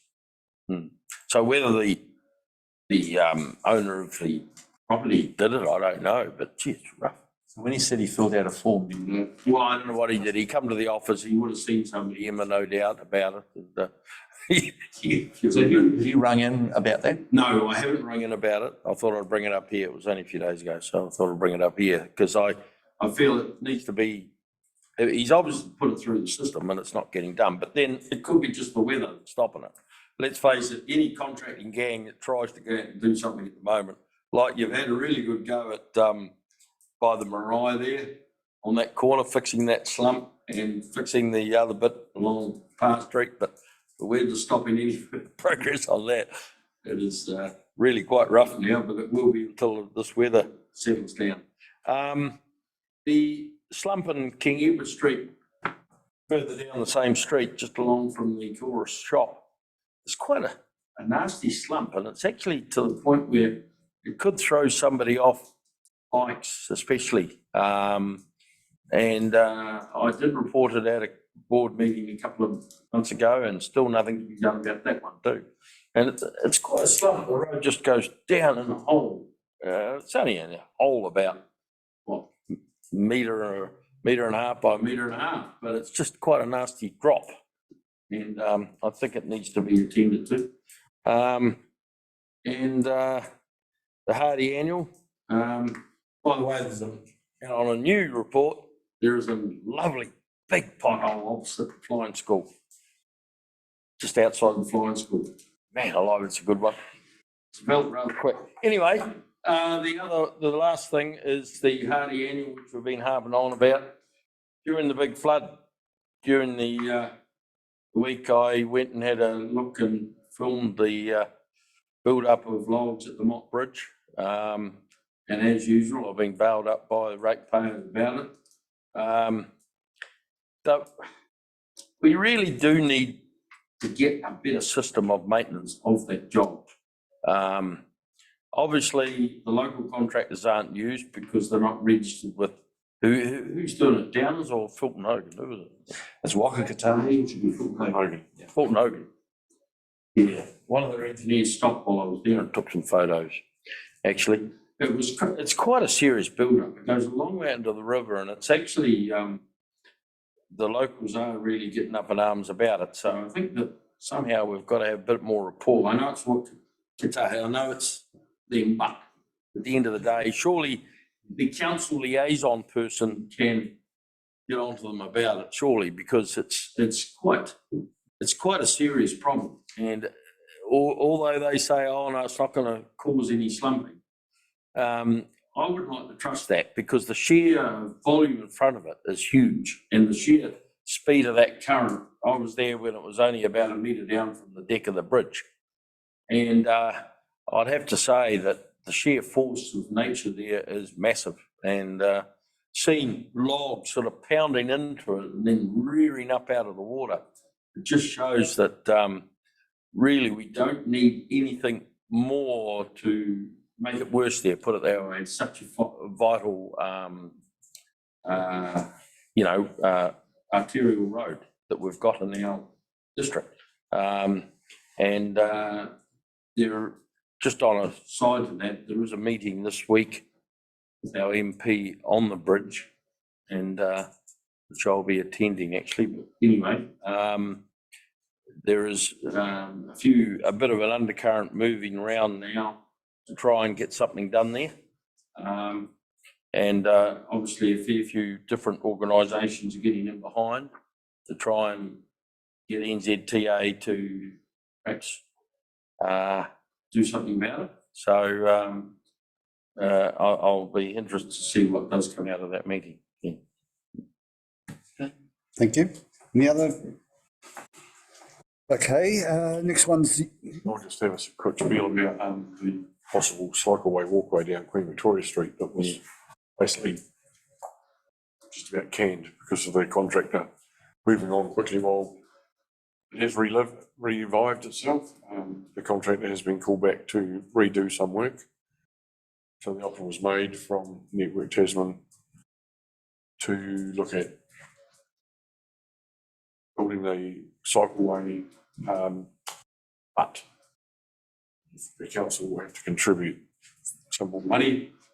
I'm waiting for an email from I have got an internet connection, so I can't tell you if I've got an upgrade. The cost was supposed to be sent to me today. The community board had $2,000 for a special project, so I checked with Chair Mara and he said it was still available. The council was going to have to come up with 16,000 on top of the 10. Yeah, it's a $30,000 job. Most of it's traffic management. Yay. It's 26 we provide, and they do 4. Yeah. No, the contractor will contribute $4,000 towards the traffic management situation. and we pay for the rest. Because I've got to come back and do traffic meeting for the work they're doing. Right, so they've got to do some more work on the underground cabling, ducting. So they're offering to a contractor who was going to, when they reinstated the grass area, they were going to, so then they got pushed due to weather, COVID, to get to a certain distance. So they just put the dirt back and regrassed it. It was not a happening thing. Network hasn't put the pressure on them, and it just couldn't happen. So now they've got to come back, the offer's been put back, so that they would form passed. Network Tasman are still going to contribute some money towards it. But there will be a cost, as I understand, to council of 30,000. But then it was at least 4,000 due to the contribution of the traffic management part, whatever. Anyway, Jamie and Steve didn't have it under control, but I was hoping to have a firm answer this afternoon, but I can't give you one. So in effect, other than the 4,000, we're paying the full cost of the footpath then? No, I think Network Tasman are still contributing something. But Steve and Jamie were working with Jed over that. Right. There was initial cost given for us to supply the material, go on top, contractor was going to place it. It was based on the 10 grand that we're going to contribute. Community 10 grand, community board was 10 grand towards the cost of material. I think the material is worth more than that. Yeah. So I can't answer the question, but it has been relivened, and hopefully we might have an outcome in the next, like the contractor wanted to start today. So then we have to have a decision made about this. No, Brett was quite comfortable for it to continue on, and we'll address it when necessary. Councillor Walker? I guess through you, Mr Chair, that was my concern, is that we tabled that we removed that out of the budget because it wasn't deemed that we could actually, the 10K wouldn't actually get us value for what was required. Obviously, it needs to come back as an item at the next board meeting. Chair will have to Or sooner. So if you've got a contractor about to start, then we as a board haven't decided that that 10K could be reallocated. So I just sat a little bit uncomfortable about where we sat with it. Clarification, did you remove at the last meeting the 10,000 for that footpath, did you? Oh, okay. See that? I thought it was on the list that was published in the paper. There was one of the items was for that footpath. I might be wrong. Wouldn't be the first time I'm wrong. I don't know, but I just rang Brett to say, what am I speaking out of turn here? And he said, no, go for it. I'm pretty sure I saw it in the paper. Okay. We better check that. Yeah. Okay. It's 400,000 not been spent on a car park, isn't it? Any other items for the board members? It's going to. I didn't say nothing. It would be a no, Mr Chair. You can move on, Mr Chair. The Youth Council, has there been any messages passed to anyone else? To Councillor Walker? No. Items from the public forum. Oh, excuse me, was there any correspondence from the Youth Council? They were sending in. It's in the. Okay. I will chase the Youth Council up because they have got something ready to present to Community Board. I thought it would have been. Right. Can we do that before they send the letter? Initiating it, them. They need a youth voice here to do it. I can't do it. Sorry. Next time. Hey, Janie, come on. Sorry, I just looked at the special projects and the footpath to Queen Victoria from King Edward Street to Green Lane, the 10,000 is in there. Thank you. So what do we do about the Youth Council thing? I'll go back to them.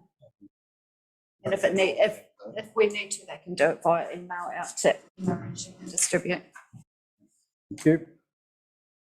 Items from public forum. Following the suggestion made earlier by Councillor Walker, should I write to Mr. Fourie and ask him to present a fuller version of what he wants to bring forward to us? Can I just, Mr Chairman, can I just ask, is Mr Fourie standing to financially gain out of the solar thing? I understood he was a consultant for it. In other words, is he peddling the wares? And I would just have a slight reservation about allowing someone that wants to peddle their wares for the community board. Note in my comments on, I think it's under the action sheets about solar panels, because I was asked to comment on it, wasn't it, last month, and the comment was made. Graham Fox is across this big time on all our pump stations and the like in terms of solar panels. In fact, I think in the Better Off funding list, there is some funding allocated to increase the number of solar panels that we have on some of our facilities, just for the very reason of augmenting the power. So we're actually doing what Mr. Fourie suggested. But I just asked the question whether he's actually peddling the wares of the company that he's actually working for, or whether it's actually trying to. It sounds to me like solar panels. I don't mind somebody talking about solar panels and the advantage of them, but it looked like it was a particular product that he was pushing, and I just have a question about that. It did have a sales pitch to it. Correct. I was trying to work that out. That's right. So I wouldn't mind someone going back and asking him, listen, these presentations of this work, are you out to be financially gained from it? If you're peddling a particular product, because if it's generic solar panel type information, fine, but not particularly a product. That's my concern. The members, Just a clarification, he found out I was building a new house, so he invited me around his house to have a sit-down session, talk about solar power. I haven't been, won't be going. I'm looking at putting a fire sprinkler system in instead. Solar can come later on if they do that. But yeah, no, so I do think there is possibly a commercial interest there. do you think that perhaps I should contact them and check on that? Yep. Thanks for the question. Joni? I was just going to comment. My perception was that it wasn't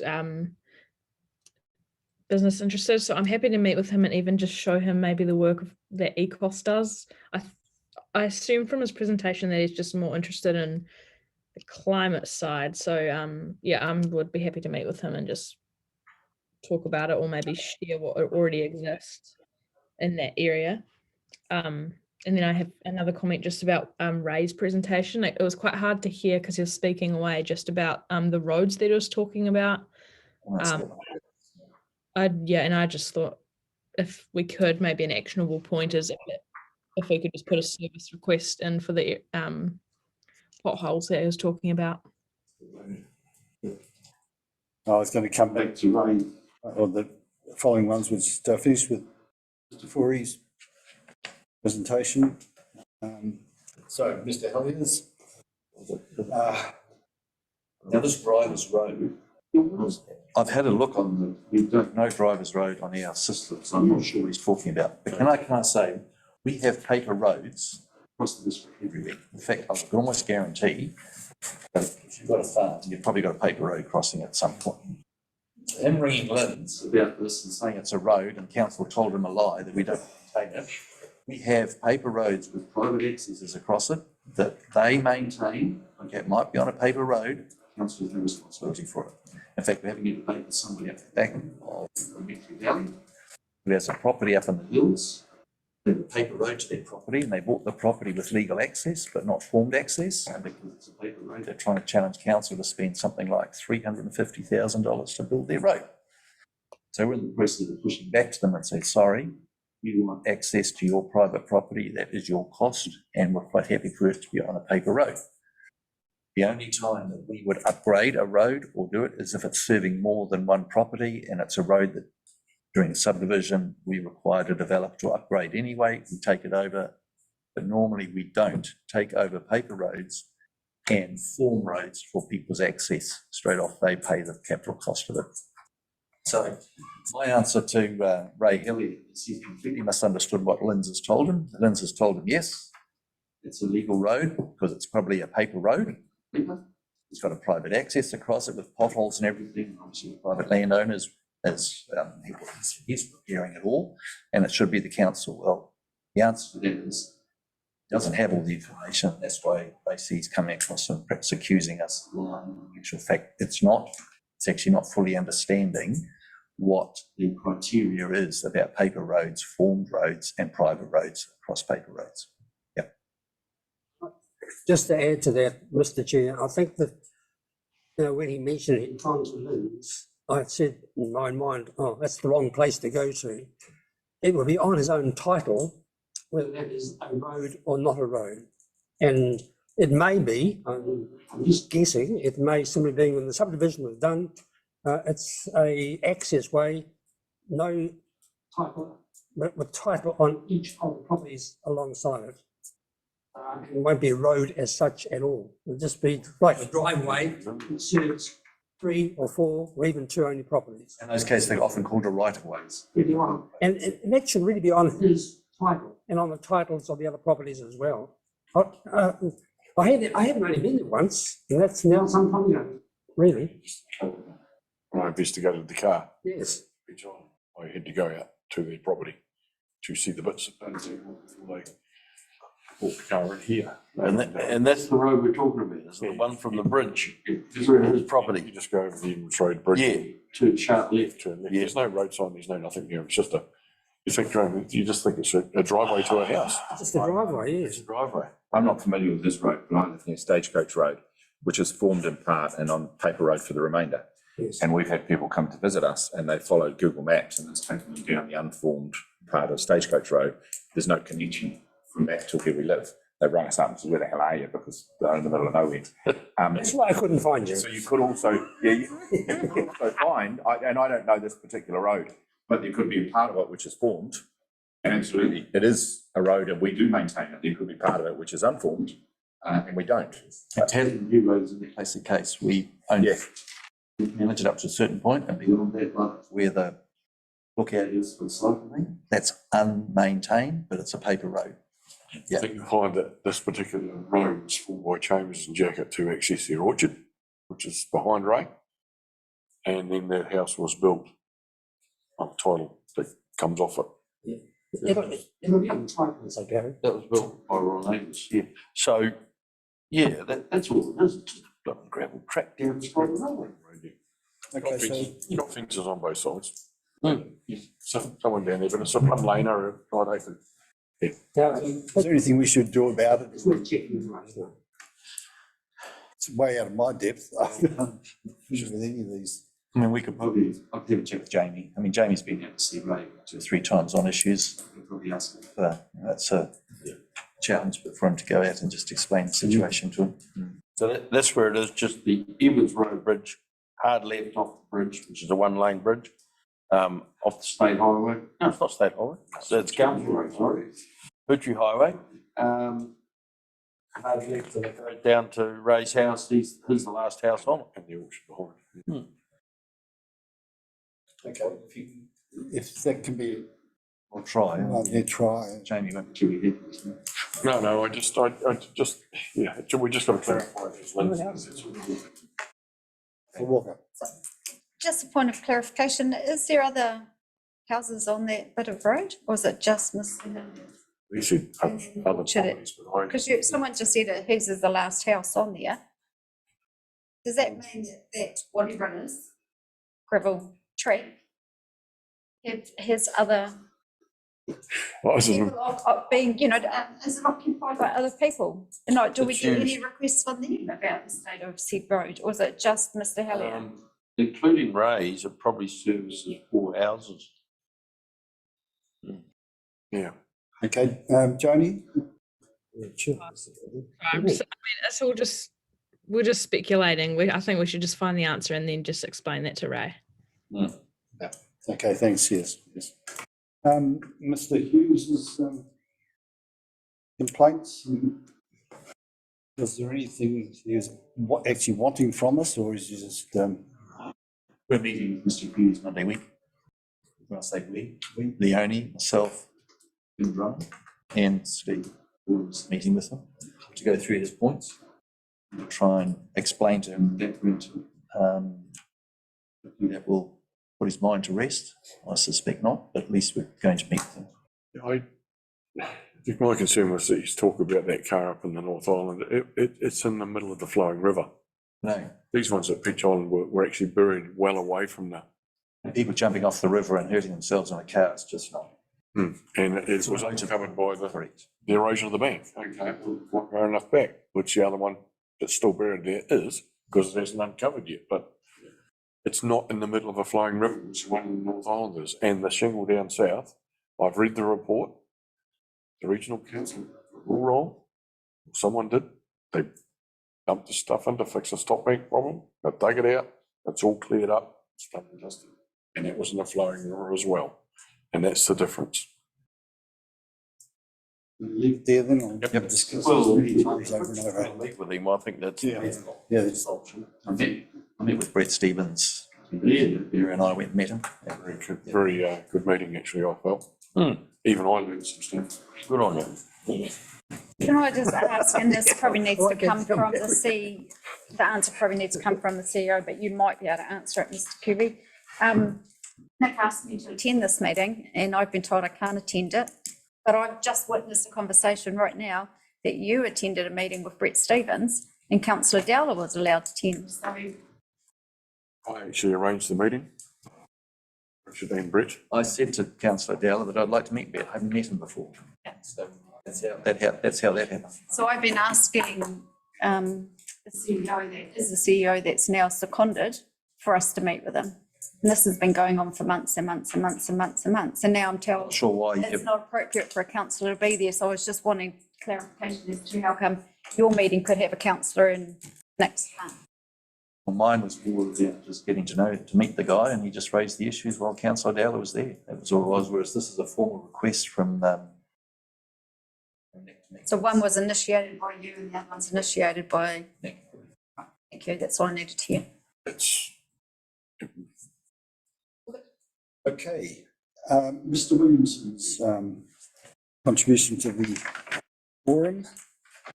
I've lost the paper. Very good suggestion, Mr. Chairman. I thought David explained away that distance of that in Woodlands Ave would only be, what would it be, 100 metres or 150 metres, would it be? Up to Sand Lane Drive. From, say, the It's the whole of that side, the, not, only have a footpath. 150 metres. Yeah, rest of it got footpath. That's on the other. There's none got footpath on the east side. It's got a grass surface. It's a grass verge on the footpath to the curb. Yeah, that's all it's got is grass. To the curb. Right, okay. Been what, 200 metres? Probably, definitely 150 anyway. Wonder. Cemetery thing, we've talked about that at the time.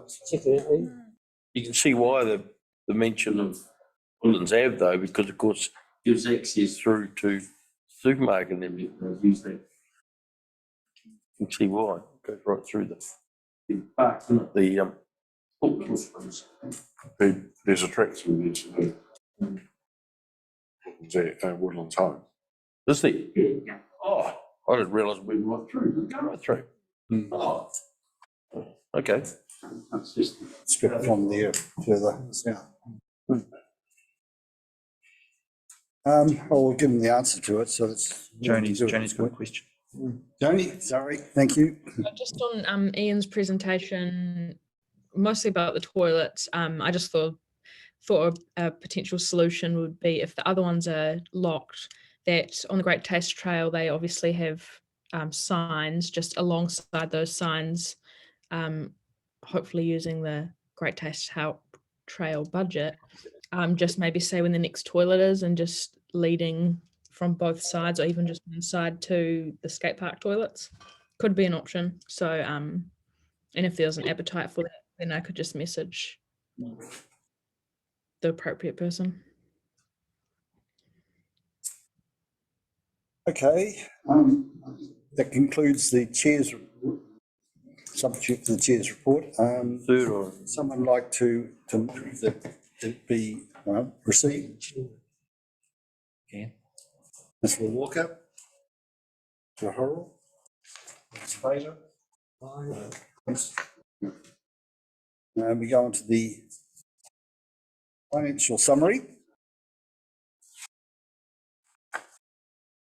Any comments from anyone about financial? This is the end of the financial year, right? This is the last.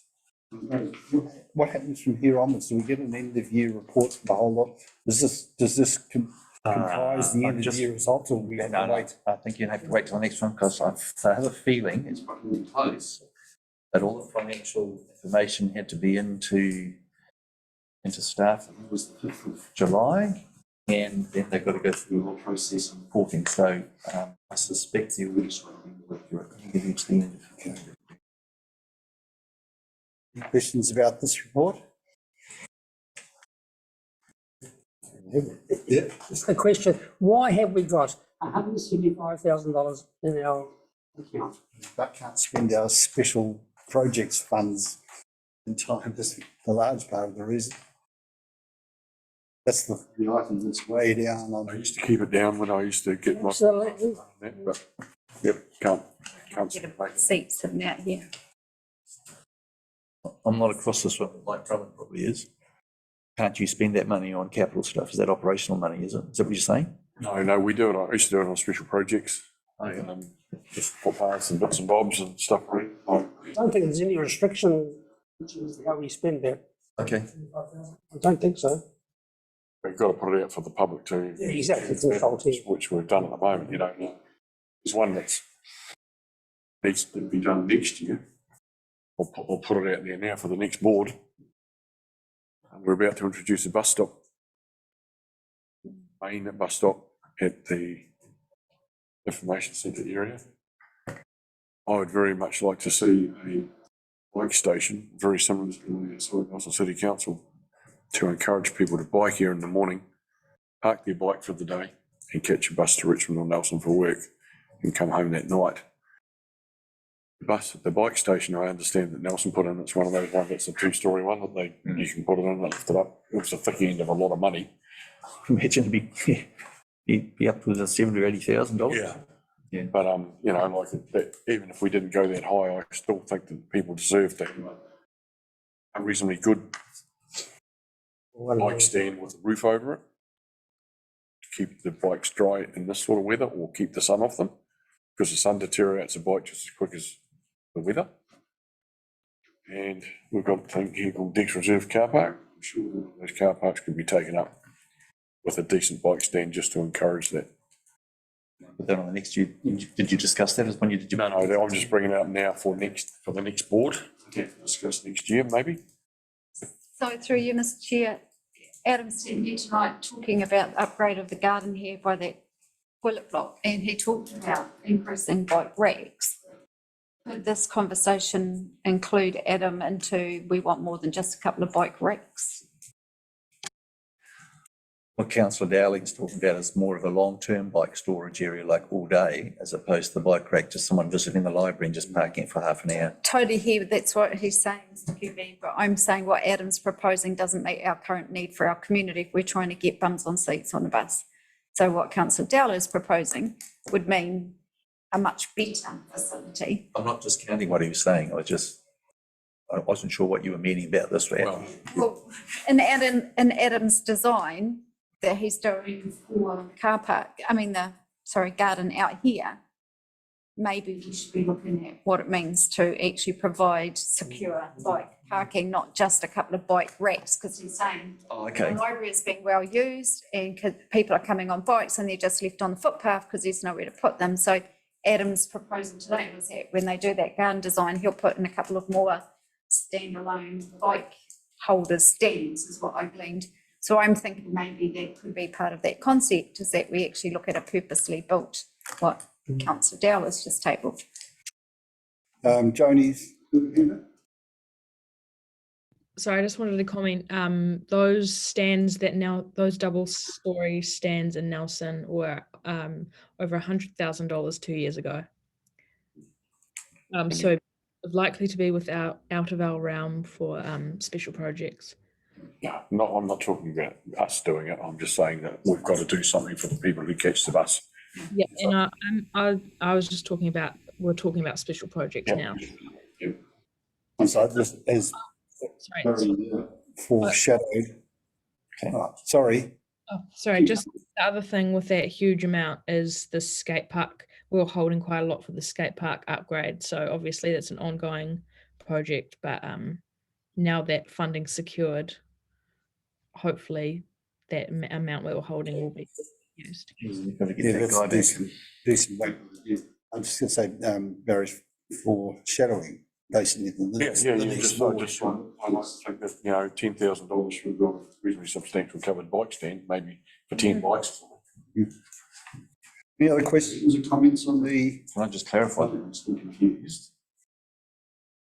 Councillor Walker, were you asking that we delay the bike stand until this decision's made? No. Maybe. But I want each department to be working together so we come out with the best thing. Well, that particular bike stand is not going to be until this time next year. So I took from you that you wanted to put that type of bike stand out the front there and not the one that Adam was talking about. So Adam's design, he must know what they're going to put out there already, surely. So what? Similar bike stands that we got here, where you just wheel your bike in. So does that design, landscape design, allow for what councillor Dowler's idea of having a secure? Well, that's what I'm saying. So can we not talk and get that included so it doesn't look like a hodgepodge, we've done this and then someone's come along and plonked this and it doesn't physically look good. So then my question is, in order to get that funded, we shouldn't be putting bike stands out there for 12 months. No.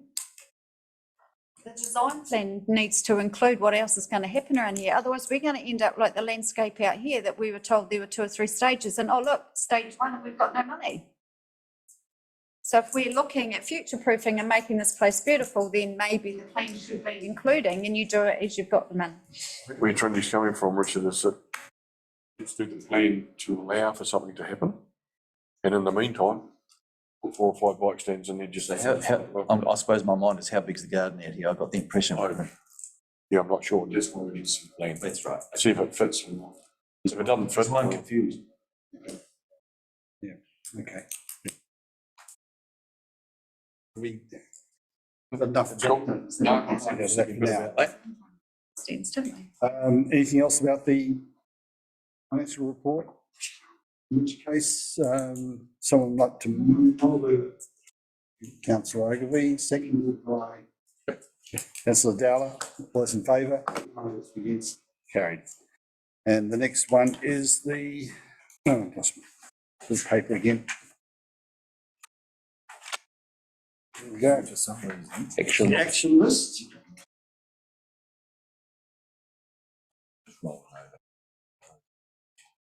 Right, action list, go through the items on it. Yeah. The skate park upgrade date, is that the point now it can be wiped because it's actually up the way?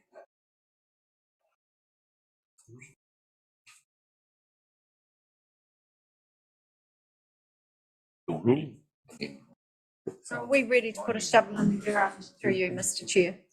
Yes. Do you believe we're ready to put a shovel in the ground? That's why you want it taken? I don't know. The last thing was the Chair Murray to advise what on the funding outcomes. Assuming that's been done, we can't check. That the action item was for you to have a meeting with staff and the youth council to discuss the upgrade to date. If that's been done, then the skate park hasn't been done, but. What are you referring to? This is the action item, first one. It's 2021. All right.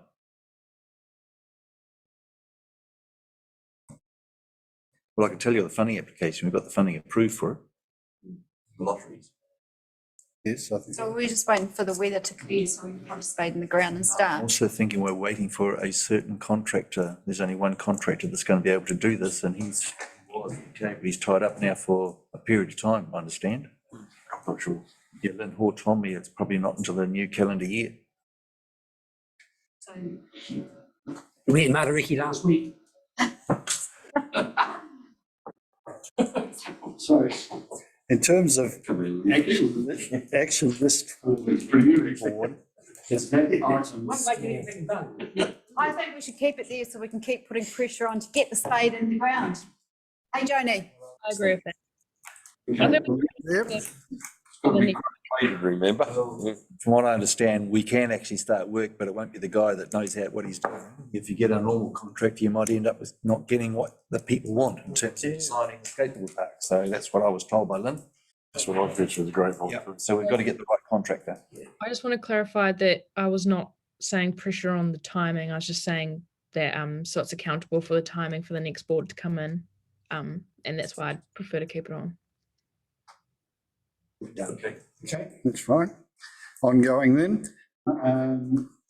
Contact network Tasman cables underground, is that? No, you'd like to know that, I spoke to Jed and he says, Network Tasman have no plans to underground any further cables in the town at the moment. They're spending a lot of money on bringing these new supplies, so the people who are here already with the right power and they're undergrounding that.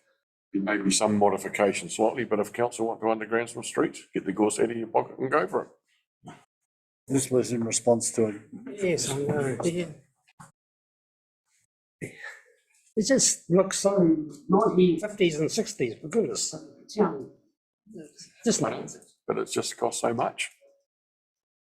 I see that they're being handed to upgrade the power to Springs Junction. Well, in order to keep the meeting moving, should we going to leave this there or say that it's been investigated? That was on the conversation I had with Jed. I have a letter from Network Tasman just saying why they cannot recommence the undergrounding of power lines in Motueka, because streets like Whakarewa and Paul Street and this one in here, Wilkinson Street, right out there is it's just old-fashioned to hell. So you want to extend that action item by having Chairman Maru write a letter to them asking? That's a hospital pass, that is, Mr. Chair.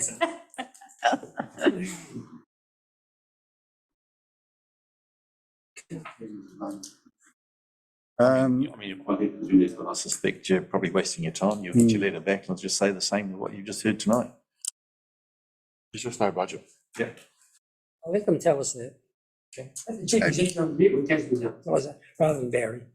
Something like that, I believe you. No, I've spoken about three things. I've spoken about the cycleway walk, I've spoken about power at the airport, I've spoken about the undergrounding of cable and mop. Thank you. The service request for overflowing bins, tax reserve, that the service request has been actioned, even with this further desire for more bins, but at least that action item is completed, isn't it? Yeah, you can remove it now. This round. The service of the new roundabout, Mr. Kirby. Just talk about the roundabout. Oh, NZTA, they're still doing their design, they haven't come back to us yet. Okay. In fact, I sent an email through on that end of July. Okay. I actually sent an email through to last Monday, the Monday before. We had a very near miss on the pedestrian crossing on King Edward Street with a young child who did everything right. And the person in the car didn't look and take any notice of a kid crossing the crossing. If the kid hadn't jumped and rolled out of the road, he probably would have been a statistic.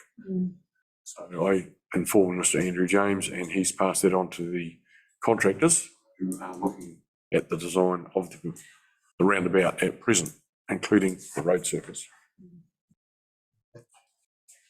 Can I just ask, where did we get to with regards to our town's petition? Because I didn't think that was just the roundabout, but also High Street. So I was at Tudor Street yesterday in a car in front of me, and we were on Tudor Street trying to turn left, and there was a whopping big rig on the right-hand lane who waited for the left green arrow, and he sat in that lane so he could negotiate and get round to a Thames onto High Street.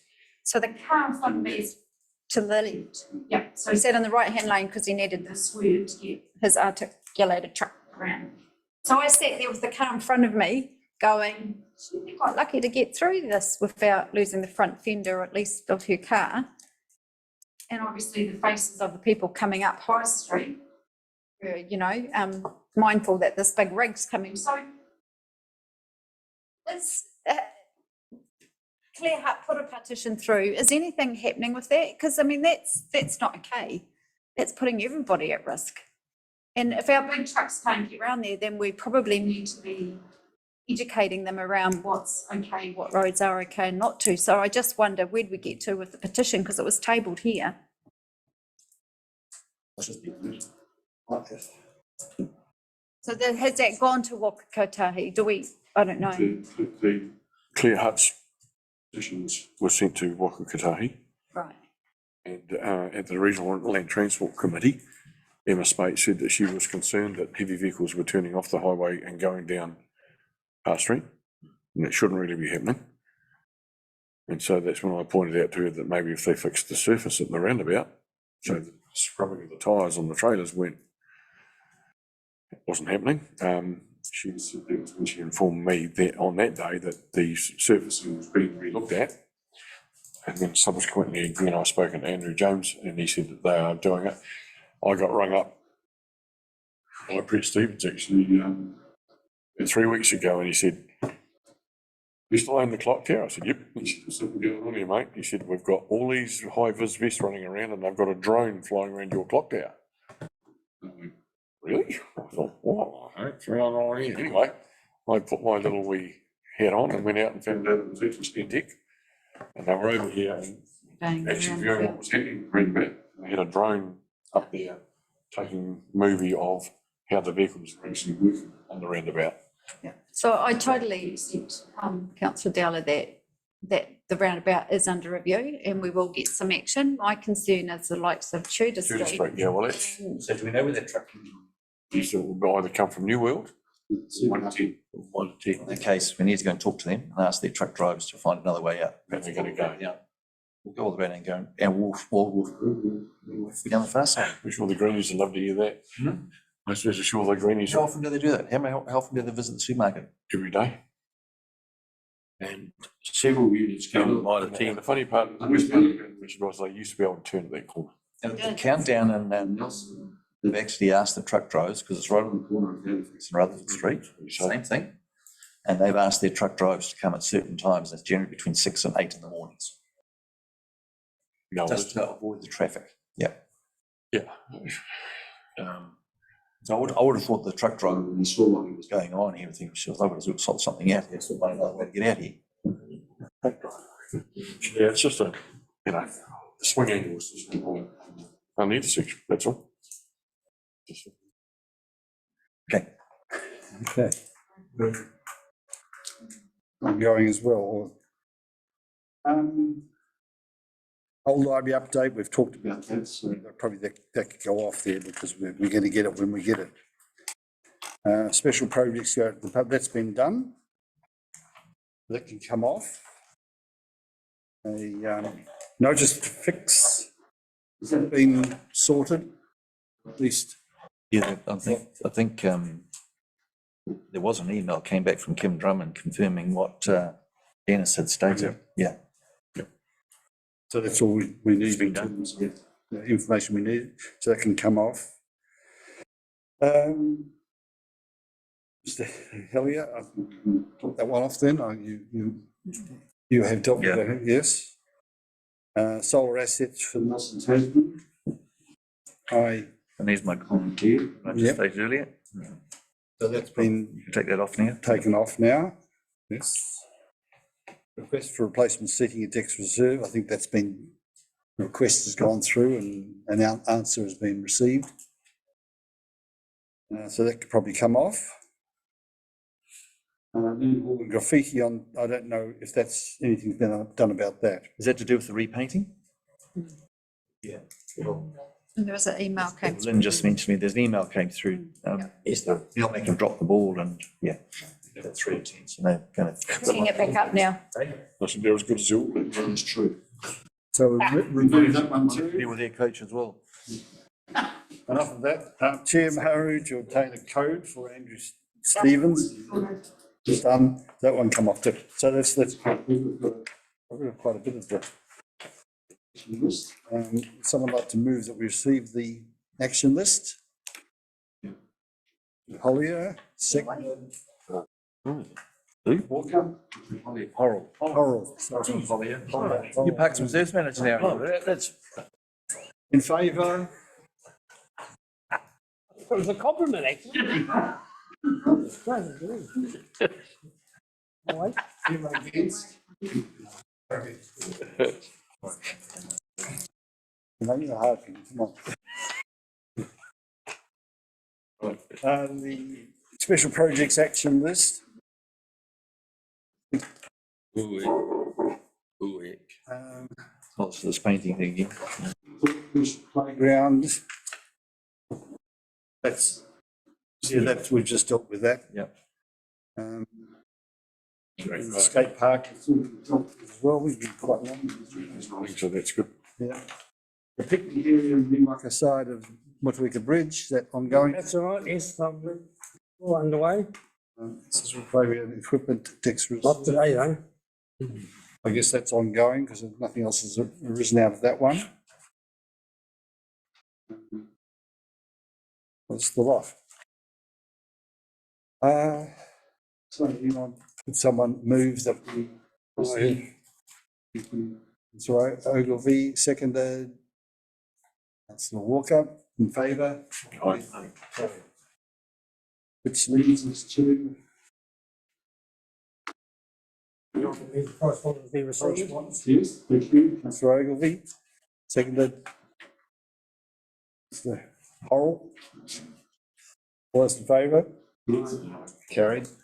And that, therefore, the meeting, closing karakia. You got a closing karakia for us, Jody? Yeah, I'll just do a quick one. Kia tau tō rangimari ki runga I ngā iwi o te ao, which is let your peace reign on all the people of the world. Kia ora. Thank you very much. Before you close, Mr. Chair, I'd like to announce that I will not be standing for a re-election in October. Is that part of the official meeting? At the end of the meeting, no, it's not, no. I haven't finished the meeting yet. I'm sorry, I thought you had closed for the karakia. I thought. Clear the meeting closed. Right. Start the karakia.